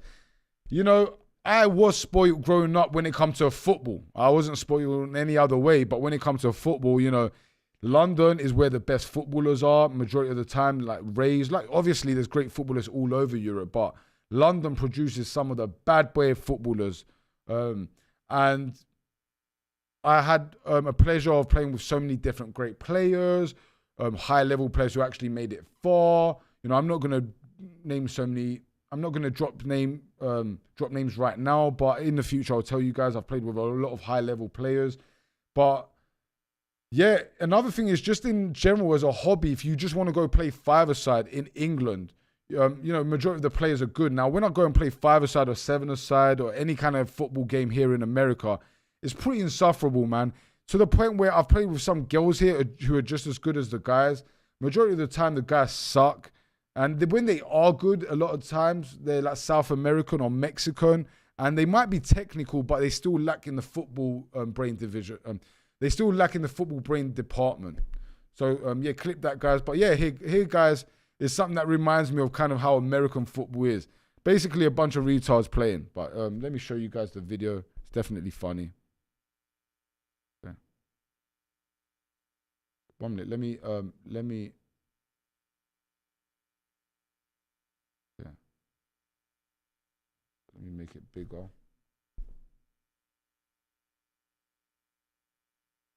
Look how funny this is. This is how Zion plays football. Nah, I'm joking. Zion's actually a baller. But Zion's gonna laugh. It's so bad. It's like you would think it's a movie. You'd think it's like a Renford Reject movie. And I know a lot of people are thinking, Renford Rejects? What the fuck is this guy talking about? Especially my Americans or guys who are younger. But Renford Rejects was basically a bunch of retards who used to play five-a-side football in England. And they would like, there was a guy called Bruno on there, like some Italian guy. They were basically a bunch of nerds who were terrible at football. But if you know, you know, Renford Rejects, man. And these guys I'm watching right now, they are like the Renford Rejects. Right, clip that as well, for sure. Is Andy in here? Andy, do you remember the Renford Rejects? Oh, yeah, how funny was that show? Yeah, Bruno was like their star, yeah. Bro, look at this. It just gets bad to worse.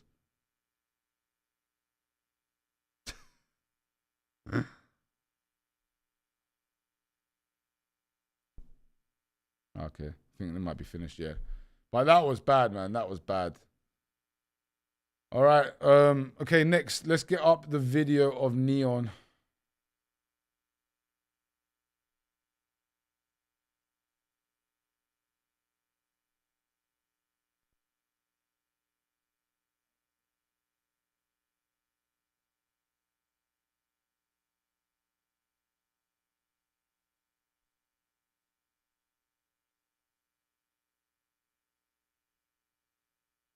All right, cool. So look, guys.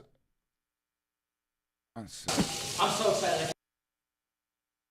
So, guys, as of recent, you know, Pajit, N3ON, you know, I know I've got some Indians in the chat right now, but look, everyone gets it, guys. Whether you're a Pajit, whether, you know, Shaniquas, Tyrones, Johns, you know, everyone gets it. You know, everyone's got.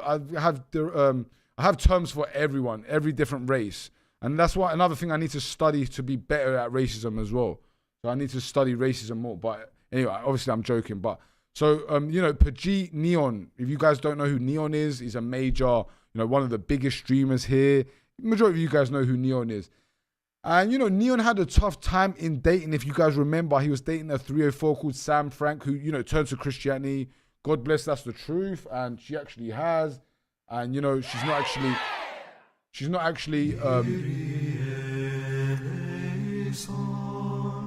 yeah, hopefully she's not just using it as a marketing, you know, scheme. But yeah, he used to date a girl called Sam Frank, who, you know, already was a bad bet. She was into sex work. She wanted to be the main character in N3ON streams.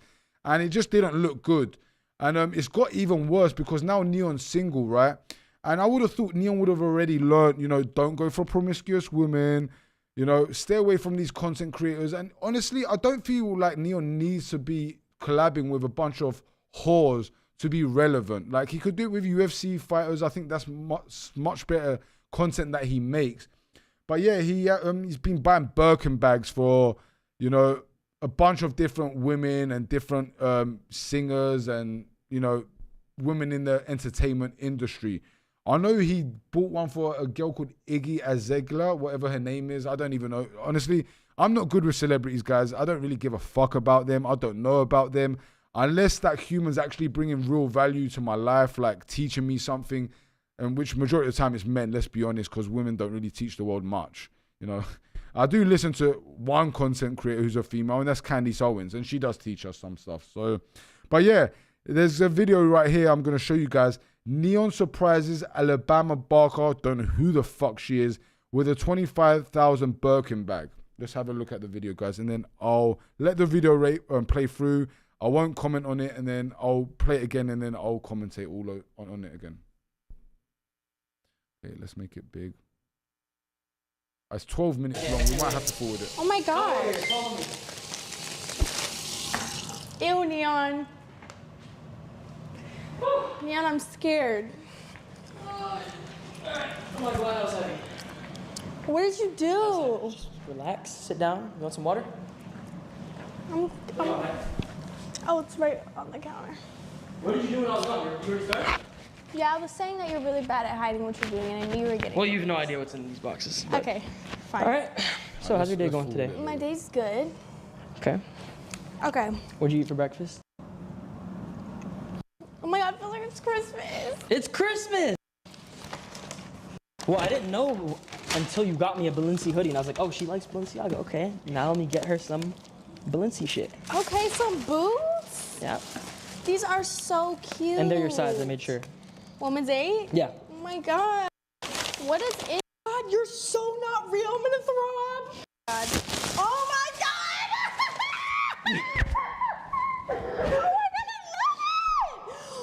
Oh my god, you're so not real. I'm gonna throw up. Oh my god, I'm having a fucking panic attack. No! Oh my god, I'm having a fucking panic attack. Can we get us some water? Ain't no way. Oh my god. Oh my god. I love the color. I just hope my God. you love it. Oh my god, you ate! No way did. you went Birkin! No way you went Birkin!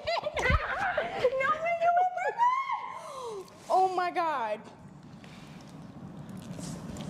Chat, and he didn't even get it from Fashion Pile. Oh, no, that's no. Oh my god, you ate! Give me something! Ate. That's all the certification. Hello? Oh, I'm nervous. Can I have some water? Send me This is my first thing was I was gonna get you the pink, and I saw a beautiful pink one. It was a different shade than the one you have. A lot of. I'm gonna literally cry. Oh no, no. All right, guys, I think we've seen enough. Obviously, it was a 12-minute video. There was no need for us to watch it all. But, yeah, guys. Guys, please. First of all, you get nothing from being friends with women. They bring no benefit. They're not going to give you a good advice on dating, you know, unless they're going to hook you up with their friends, which majority of the time, it doesn't really work like that, because if their friends are seeing the girl isn't seeing no sexual value in you, then probably most likely that their friends are not going to date you either, right?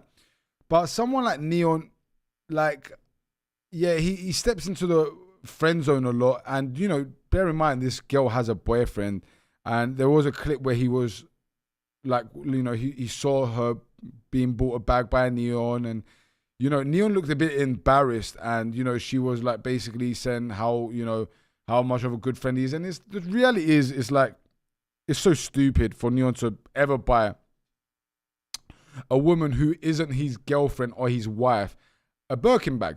Me personally, I think they're overhyped and this bullshit anyway. Like, I think you're better off buying your woman a Rolex than buying her a Birkin bag. Like, you know, bags, really? Like, you can go get a nice bag, I'm sure, as a woman for like hundreds of dollars. You don't need to spend, you know, $15K to get a good Birkin bag.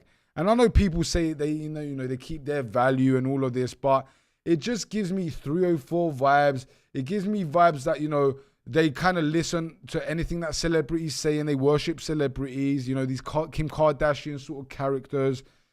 And yeah, man, N3ON, he's not ever going to get the best out of a female. The truth is, the only time you're going to get the best out of a female is when she genuinely desires and respects you and loves you. Not because you give her Birkin bags or you give her Louis Vuitton stuff. And majority of the times, these guys that do these things, and, you know, there's a guy called Cash who's on my Instagram who does exactly the same thing, which I've got a video about him coming out, which I'm kind of doing it just to teach you guys to never be that kind of person. But these guys never get, like, their dick sucked with veracity. They never get massages, their feet rubbed, good dinners, because women who are in those positions have main character syndrome, and they're kind of friend zoning these guys. Even if they fuck these guys, like, it's just a give and take. It's like, you know, I'll sleep with him and he'll buy me a Birkin bag. It's literally prostitution at this point. But N3ON wasn't even getting any pussy, I'm sure, from this girl. And yeah, N3ON really needs to take the red pill. I thought he would have learnt with Neon. I thought he would have learned with that Sam Frank girl. But it seems to me that Neon's just getting worse. And he's getting worse with women, but he's, you know, in general, I think he has improved.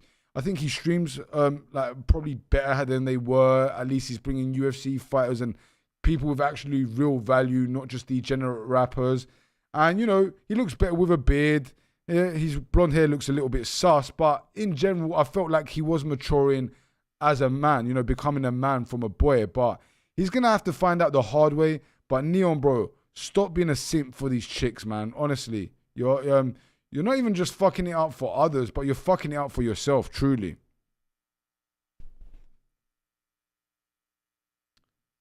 Oh, no way.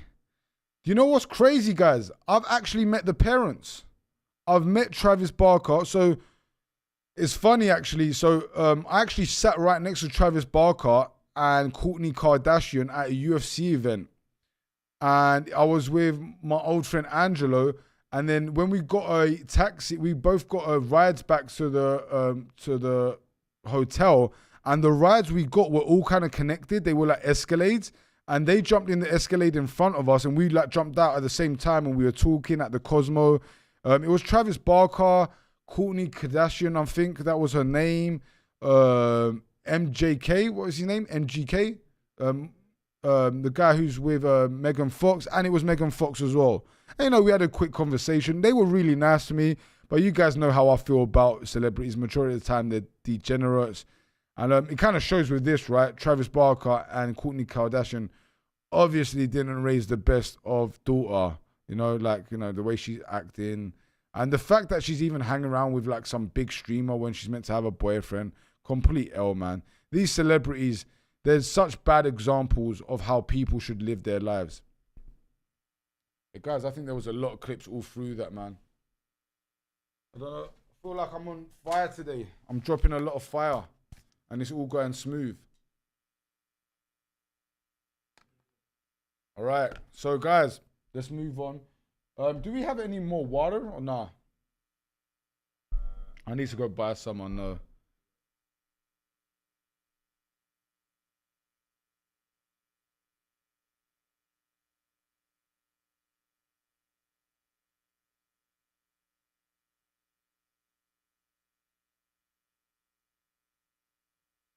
No.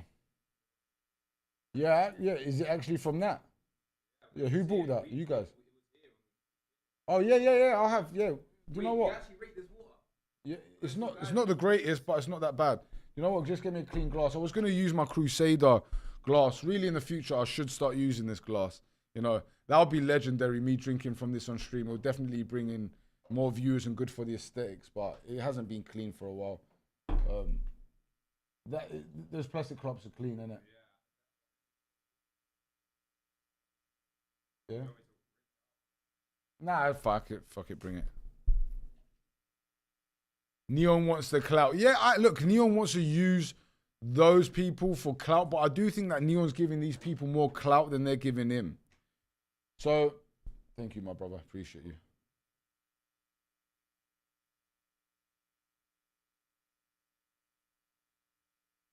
So, a lot of people turn around, they call me misogynist, they say I'm sexist. And, I do say I am sexist. I do think that men are better than women in near enough everything. However, I do think that a woman's life is worth more than a man's. I think, there's a reason on the Titanic, we let the women and the children go on the boats to save their lives, and men had to stay behind and, die. And I think that's how life should work and society. However, the funny thing is that we don't talk about enough is how women are the most sexist creatures out there anyway. Because let's be honest, women don't ever want to date their equal. They want to date a man who's superior to them in every aspect. When it comes to height, when it comes to strength, when it comes to knowledge, when it comes to competence, in every department, finances, in every department, women want a man who's better than them. So, I'd say women are more sexist than anything. So that goes to this video actually, where it proves that what I've been saying, that men are better than women at everything. So here we have a soccer game, and it's between disabled men and women. And yeah, you're probably thinking the truth. Yes, what you're thinking is what happened. The disabled men did win the game. But here's the coverage, guys. Let me show you guys the video.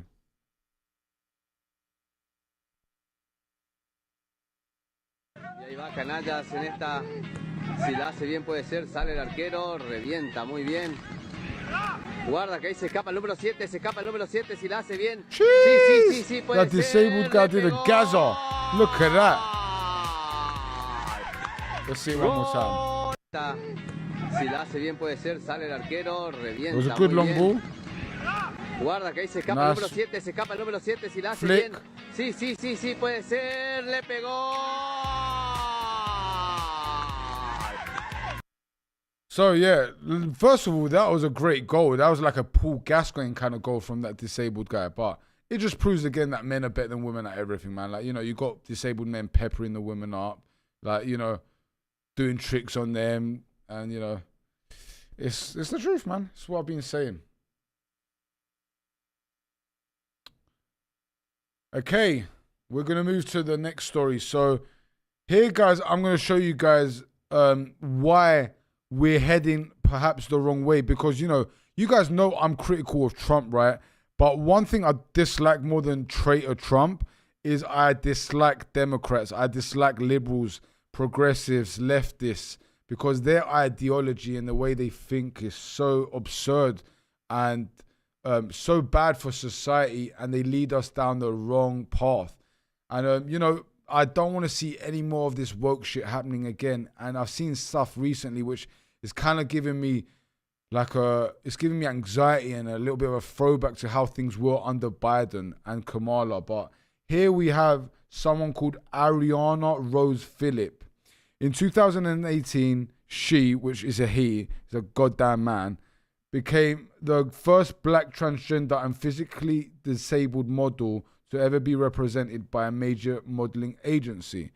Now, look, you know, we live in this world where, you know, we just lie. It's just lies after lies. And the truth is, you know, the first lie is a man can't be a woman and a woman can't be a man. Absolutely not. And there's only two genders, as we know. Secondly, you know, this person, this creature also talks about how white supremacy pulls blacks back in society. And we already know that it's definitely not the whites. And we already know who it is, right? Now, progressive, dumb liberals who happen to be black never talk about the Jews, right? They always talk about whites. And thirdly is, come on, man. Like, you know, I am for disabled people. Like, obviously, disabled people should have, like, more rights than, like, humans. You know, like, you know, we should be protective over them and, you know, make sure that they have a place in society. But come on, like, a disabled model, like, I think it's just stupid. Like, unless they're actually really beautiful. But this creature here, honestly, I'm going to show you pictures of this creature, and yeah, it just shows you that under the next government, we're probably going to be under Democrats, and I'm guessing that things are going to become really bad again. And it's going to go back to the period where we couldn't talk about vaccines, we couldn't talk about genders, you know, we couldn't talk about the LGBT community. And yeah, look at this creature here, guys. Look at this picture first of all. Looks like Mike Tyson with a wig. And then, yeah, here looking, you know, Vogue. Oh, shit. Not even Vogue have been doing it as well. This is crazy.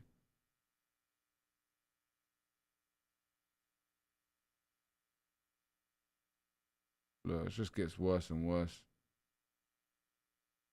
It's basically like saying, like, you know, we might as well, in other words, it's like saying, you know, we might as well, like, use Stephen Hawkins as a male, like, model. And come on, man. Like, okay. Moving on, and, you know, we're talking about liberals, progressives. Here we have someone that I used to have a lot of respect for. In fact, there are a couple men growing up that I had a lot of respect for that I lost complete like after they showed that they are a cuck or a weak man, in other words, a feminine man. And one of them was Will Smith. Obviously, me, I was a big fan of Fresh Prince of Bel-Air. Like, I used to see Will Smith as one of the most masculine guys. He was funny, tall, in shape, got girls. And, you know, for him to turn around and be such a big cuck and get buoyed off by his girl, you know, his wife, and, you know, to the point where she's fucked her son's friend, was it? Yeah, like, and called it a entanglement. You know, I lost a lot of respect for Will Smith. And I do think that Will Smith does have gay tendencies, and perhaps he is. But now I've completely lost respect for The Rock. Like, The Rock already had a lot of red flags about him. But for me, he was one of my favorite wrestlers growing up, yeah? Don't get me wrong, my favorite wrestler was Stone Cold. I was a Stone Cold guy. 316, yeah?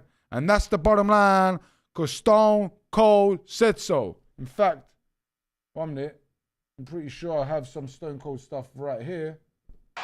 What? And honestly, that's exactly how I feel when I saw this image and what The Rock said, guys. Here, let me show you guys. Dwayne Johnson explains why he wore a skirt to the Met Gala.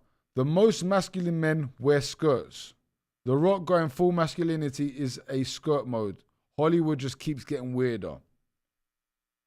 And, you know, when I saw that, I was like, what? And then after, he talks about how masculine men wear skirts. What? And yeah, man, like, it's pretty evident that The Rock is controlled by, I wouldn't just say who because it's not just them boys, but it's like the Democrats, right? They love pushing that woke ideology. And yeah, it's definitely terrible for society. And The Rock, come on, bro. You went from being one of the most masculine men out there, one of the top wrestlers, and you completely just obliterated your legacy. Yeah.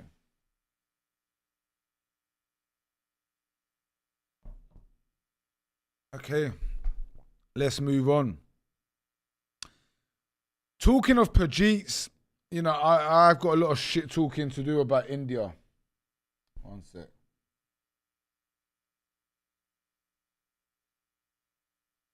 Thank you. Come again. So yeah, I'm going to be talking about Pajeets and India in the next 2-3 minutes. And look, I have a lot of different kind of fatigue. I have feminist fatigue. I have low testosterone men fatigue. I have black fatigue, Jewish fatigue. Shit, even white fatigue. Like, the white guys need to step up and stop being fucking pussies when it comes to their females and to society. And yeah, guys, back to India.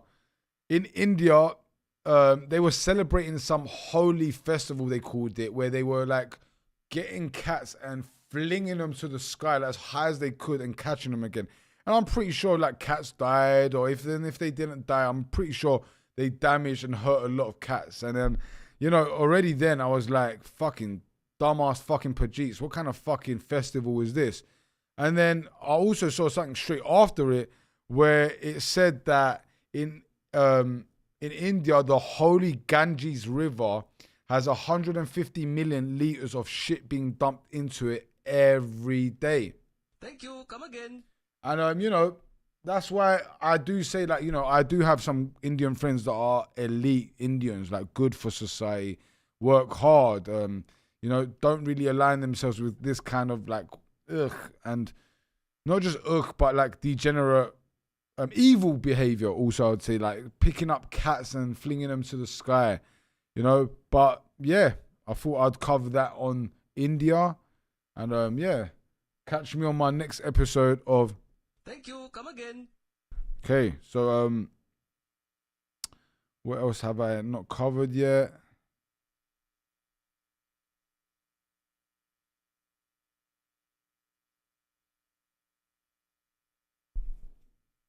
All right, I'll leave the Catholic non one at the end. So yeah, big W for Italy, man. And Italy have always tried to be on the right side of history, yeah? Because even in World War II, I do believe, me being Greek, Cypriot, you know, British, American, I do think that we were on the wrong side of history. Now, I'm not going to go too deep into that, but the reason I'm saying that is because Italy were on the right side of history, and right now they still are, because the Italian Prime Minister, who happened to be a woman, and even though I say that women should have been in leadership roles, she has done a good thing. She did walk out before Netanyahu, the terrorist, you know, one of the most evil men out there, was about to give a speech, and she actually wore a Palestinian flag. So big W to her. You know, there was actually a quote that she said that she could never back or support genocide, people who commit genocide and kill innocent women and children, especially as her having children and a family herself. So yeah, big W to the Italian Prime Minister. You know, it's a rare female W here, but you know, she done well, man. And yeah, I said, where's the Mamma Mia? I'm gonna have to start learning where everything is. Oh, I've got it. So, Mamma mia! big up to the Italians. Is that a good one? Mamma mia! I think there could be a better Mamma Mia, you know. Mamma mia! And even the Amen, I don't like the Amen either. Yeah, I think that could be better as well. So better in Mamma Mia and a bit better Amen. Yeah, guys, it's all about, you know, syncing everything together and getting every little aspect, from the soundboard to the stream to the clips, everything, getting it dialed in for us to go forward and become one of the best and biggest YouTubers out there. Oh, this is another Italian one. Yeah, big W to Italians. Okay, let's move on.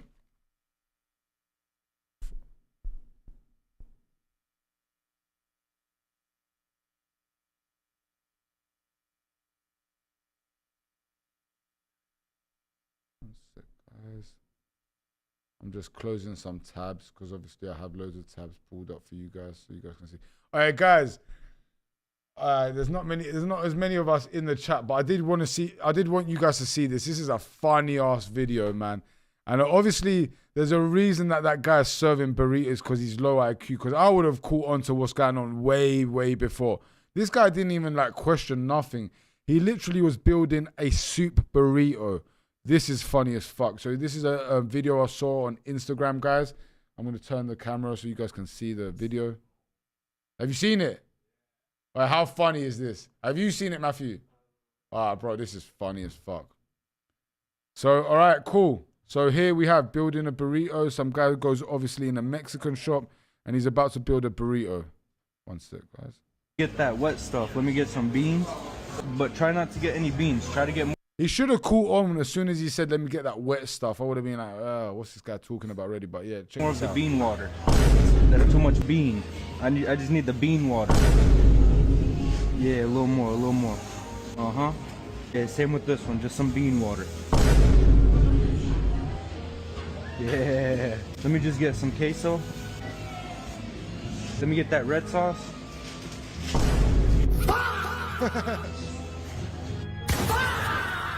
Hey, what's wrong? Why y'all looking at my burrito like that? Okay. Yeah. Let me get some of this. Fuck with me right now? Nah, hell no. Alright, let me get some sour cream. That's where he's probably starting to realize what's going on. Nah. Let me get a full scoop of it. Why you smacking it down? Yeah. Perfect.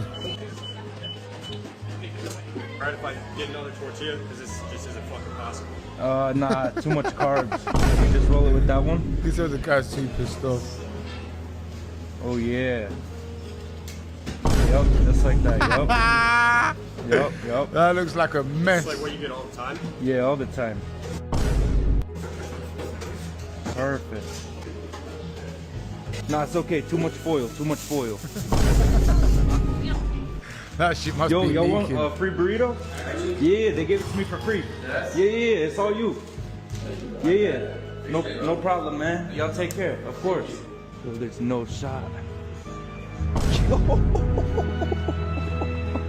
Any rice or beans? No rice. Let me get that wet stuff. Let me get some. Yeah, that was funny as fuck. I can't lie. Here, guys, I'm going to play you another funny video. So I'm going to have a little section where we have like more comedy and stuff. I think it will be good for the stream. So this is a video of, they tell him that 1 shot is tequila, 2 shots are water. And then let's guess which ones are tequila and which ones are water. Water, sorry, not water, because some of you Americans won't understand. I can tell that's water.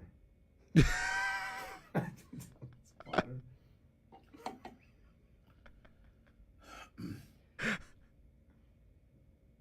Oh, that's water.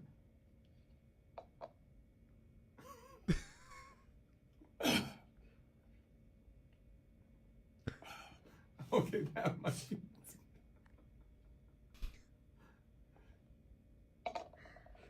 Okay, let me guess.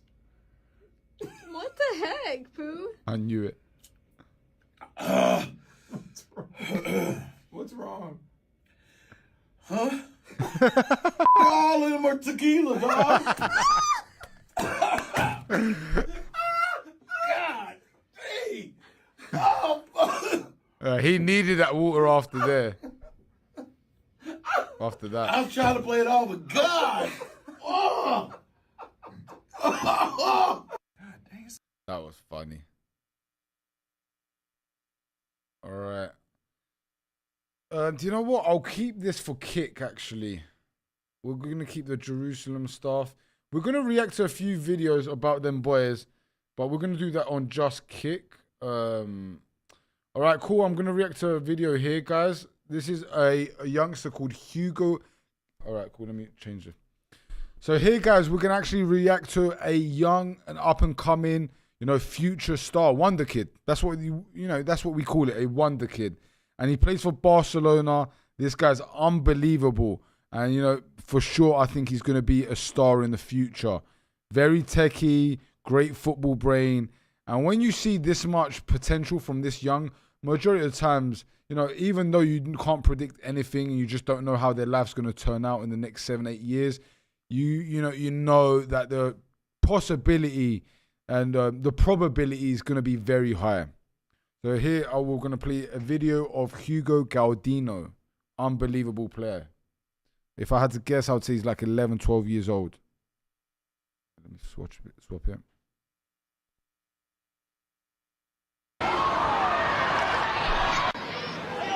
Number 9, guys. Oh, he doesn't always play number 9 though. Okay. He was number 8 there.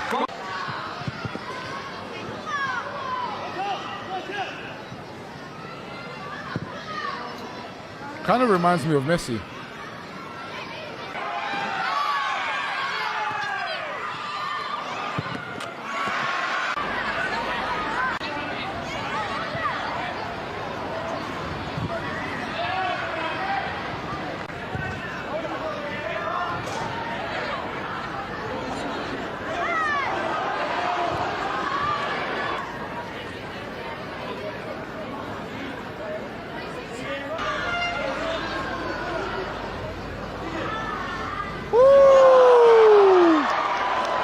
That's the kind of stuff I'll do to Zion on the pitch. Woo, what a goal.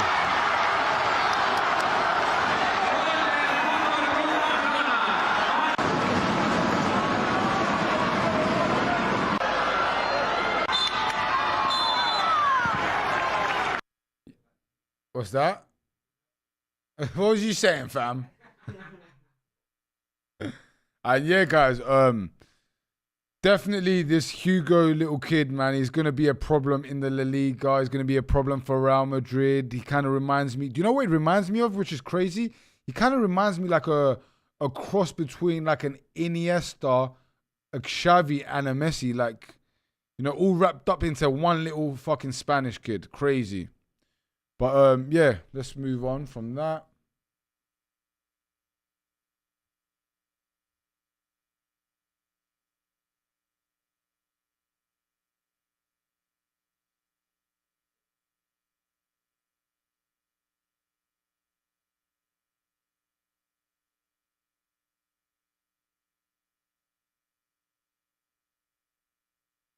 Okay, so here, guys, I'm going to react to a comment that I left on Instagram. It was to a post. I'll play the post first of all, and then we'll commentate on it, and then I'll show you what I said, my response to someone who left a comment, and then the response I got back today from some troll or like, you know, some random liberal chick. So we're gonna go through it quickly. I'll show you guys.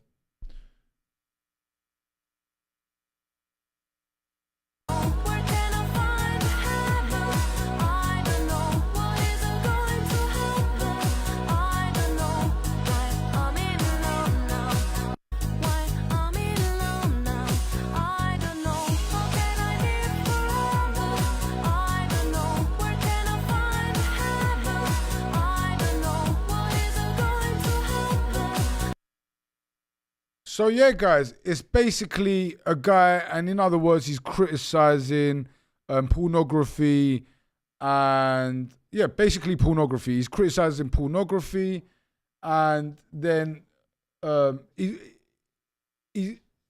then basically, you know, after this post, there's a girl, of course, she's got like 2,500 likes on it, probably a bunch of feminists, and it says, and then men blame the 1% of women making it.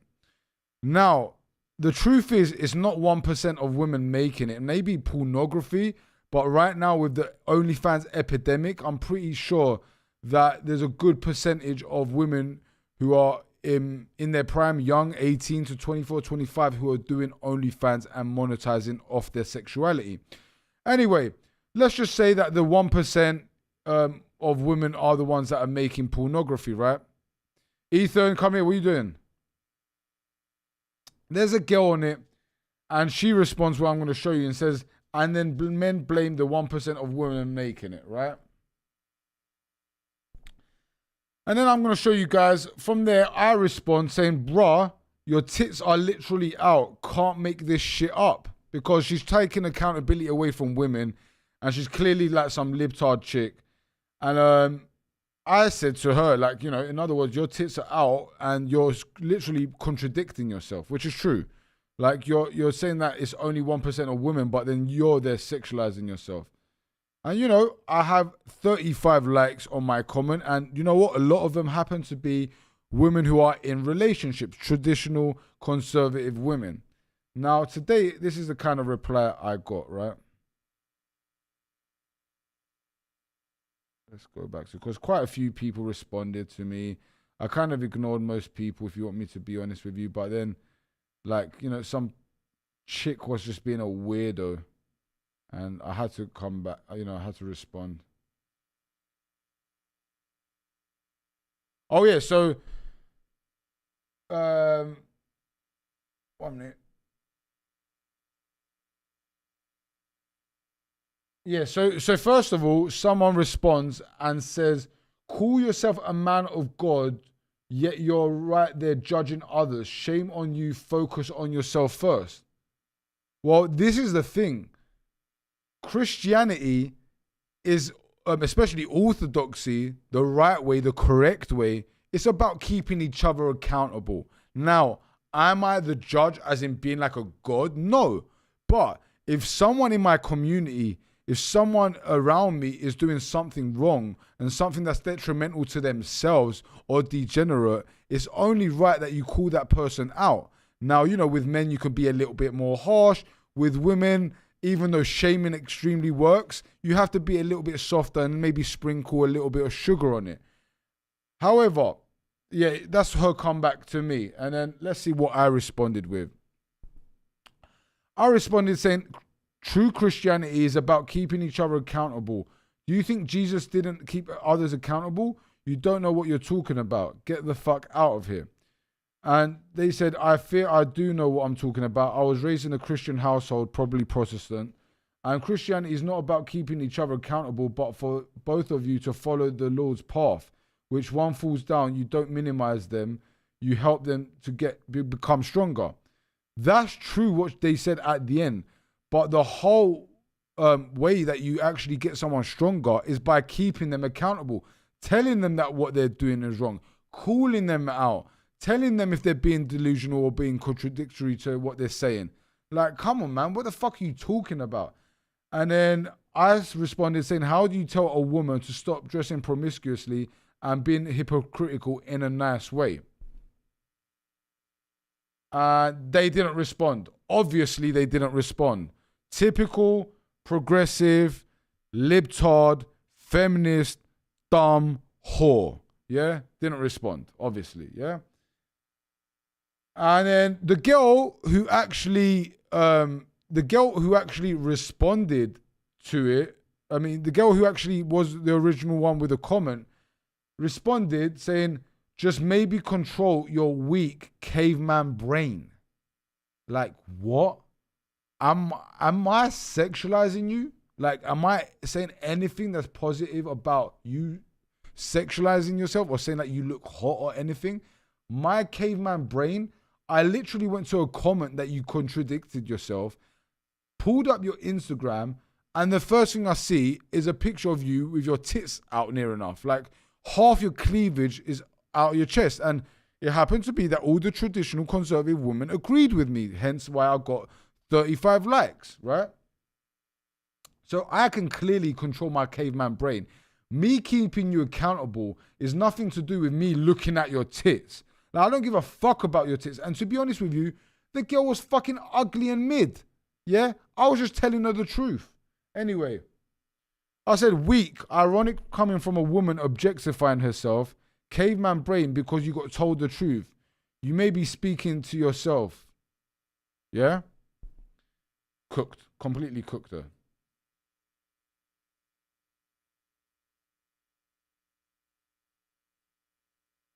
I'm 16, you creep, what? Like, bro, like, do you know what? I'm starting to think that the troll account that messaged me today is most likely the same girl. Like, it's actually like a girl off a troll account or like a different account. I don't know. What has your age got to do with it? I'm not objectifying you. I'm not trying to get to know you. I didn't DM you. I never said nothing like where I was flirtatious towards you. I literally said you're contradicting yourself by the comment you left and you're sexually objectifying yourself. Like, what the fuck are you talking about? You could have been underage, which 16 is actually a legal age in England, which I would never date. Yeah, just to tell you guys, I would never date a 16 or 17-year-old. You know, I actually think the legal consent should go up in the UK to 18.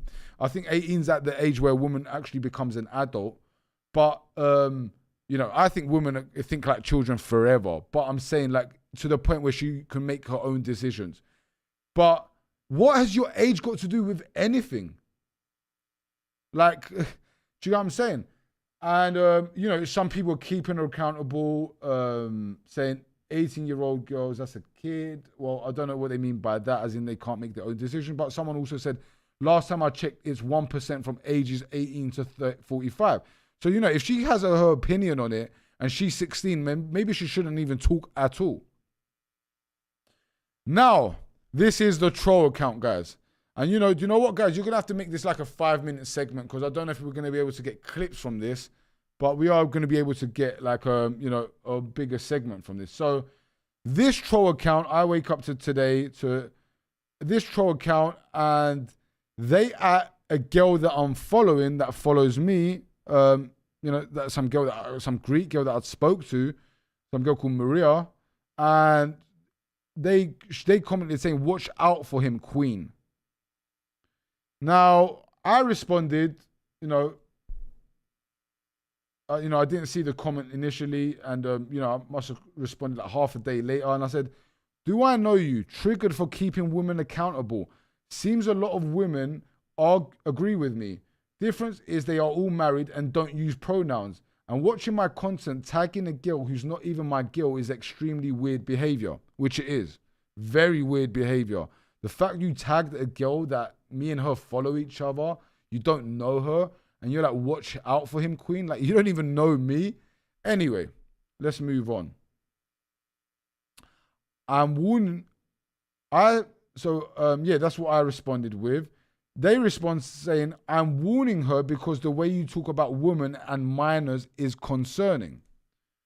I responded saying, "Minors? When have I ever spoke about minors?"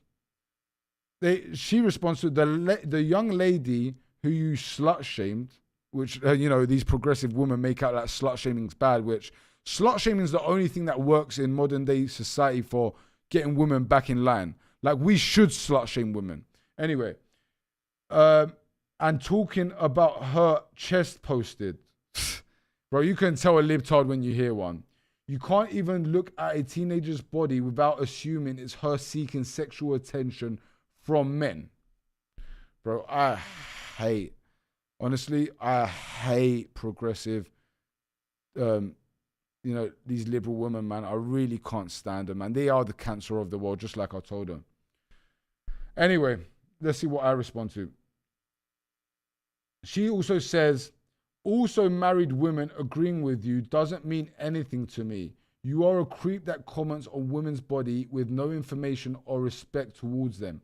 Having braids or a pug as a middle-aged man won't make you less of a creepy loser.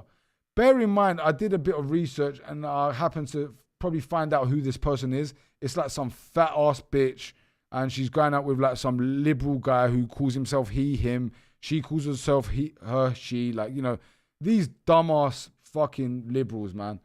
And anyway, I respond to, are you being serious? Are you being serious, clown face? I responded to a comment she made, not keeping herself and women accountable. If you sexually objectify yourself, what do you think men will do? You should be thanking me for being honest with her and giving her truth that her father should have given her. Progressive women like you are cancer in society with your degenerate rhetoric and views. Now peace, and one last thing. A queen becomes a queen when she gets herself a king. Something you probably will never know about. Pfft, cooked. Absolutely cooked, that bitch. Dumb whore. My husband is manlier than you. Bruv, I saw your husband. Yeah? A tenth, he doesn't even have 10th of my testosterone. Or inches. Yeah? Your man looked like some white ass cuck. Yeah, that's what he looked like. He looked like a typical white man that has done like, what's the word I'm looking for? He's fucked up things for other white men. Like, I would say white men who are actually masculine and conservative, they hate white men like him. Like, you don't represent white men who are masculine at all. You use pronouns he, him. You looked out of shape. You was fat like your girl. Like, and I'm pretty sure you look like the kind of guy that goes 50-50 with his girl, or probably, pisses sitting down. Anyway, my husband is manlier than you and he doesn't insult minors' bodies. Well, tell him to come to my gym and have a few sparring rounds. This is my response. Well, tell him to come to my gym and have a few sparring rounds. He can represent his woman that uses pronouns. And I'm a creep coming from a person who's on social media. Coming from a person whose social media is about bugs. And why are you even watching my stories if you have a husband? Extremely weird. I'm sure your husband is probably an undercover fag, and having a liberal woman instantly tells me he's a loser. Bro, I hit the nail on the coffin right there, He's definitely a fag. He's definitely some libtard. His woman is an L. He's an L. And I cooked him and her. Anyway, let's see the replies to that. Look how many replies as well. When someone's mentally ill, when someone's that liberal, firstly, but also when they respond so many times. Everyone uses pronouns as part of English language. Are you saying that you don't go by he, him? No, I'm a fucking man. People already know that I'm a man, so they call me a he or a him. I don't have to put it on my social media, or when I meet people say, by the way, I'm a he, him.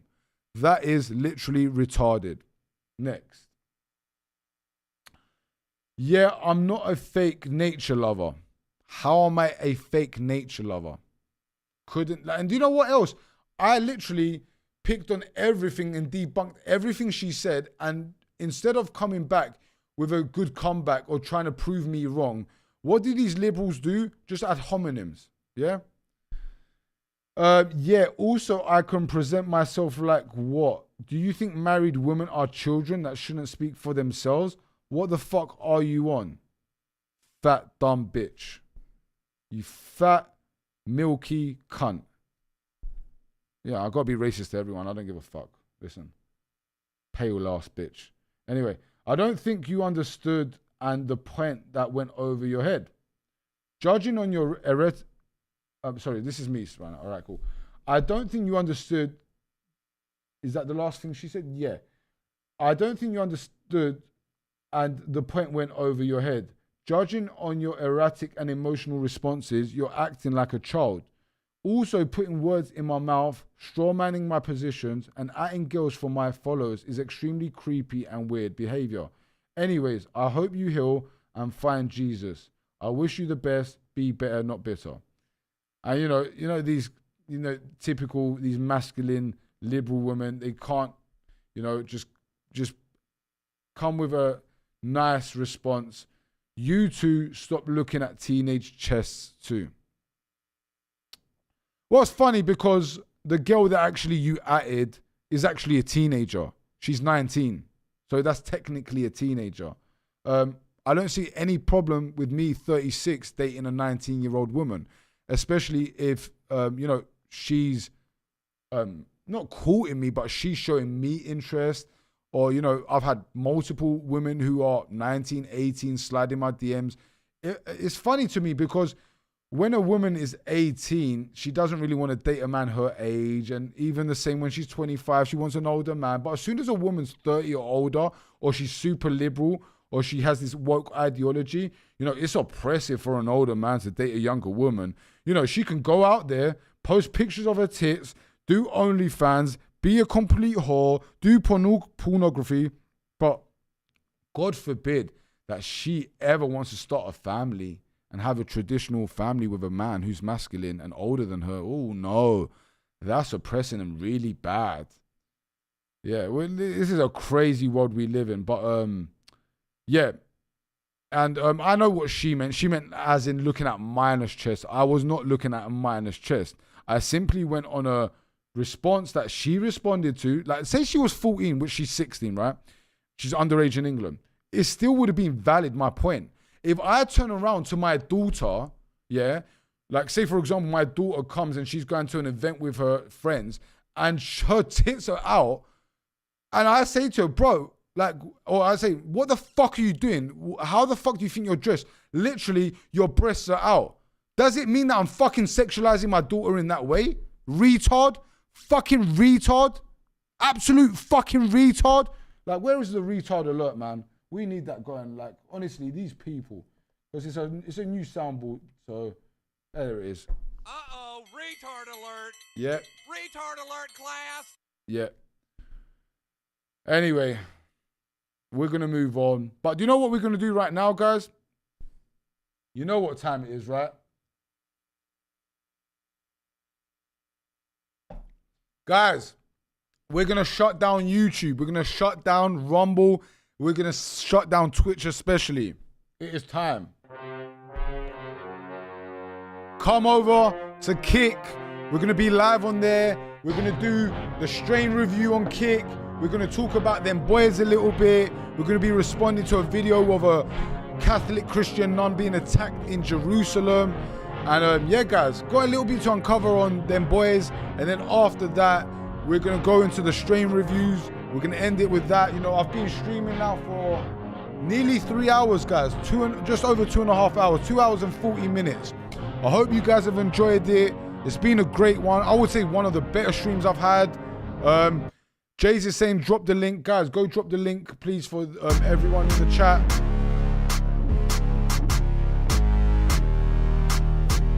Throw my salute up on Kick. Come over. Hope you guys enjoyed the red pills today. Hope you guys enjoyed all the MMA commentary and the MMA takes, the football takes, the dating stuff. I told you, I'm going to be one of the most diversified guys on the internet, man. We're getting to the very top, yeah? Everything happens for a reason. And it's going to be great. It's gonna be fantastic. Guys, come over to Kick. Let's get on Kick and let's end it with a fucking banger. Let's do the strain review. It's been a good one. God bless. God bless everyone. Come over to Kick and let's finish it off with some puff and talking about them boys. Let's do it. Guys, cut the YouTube stream completely.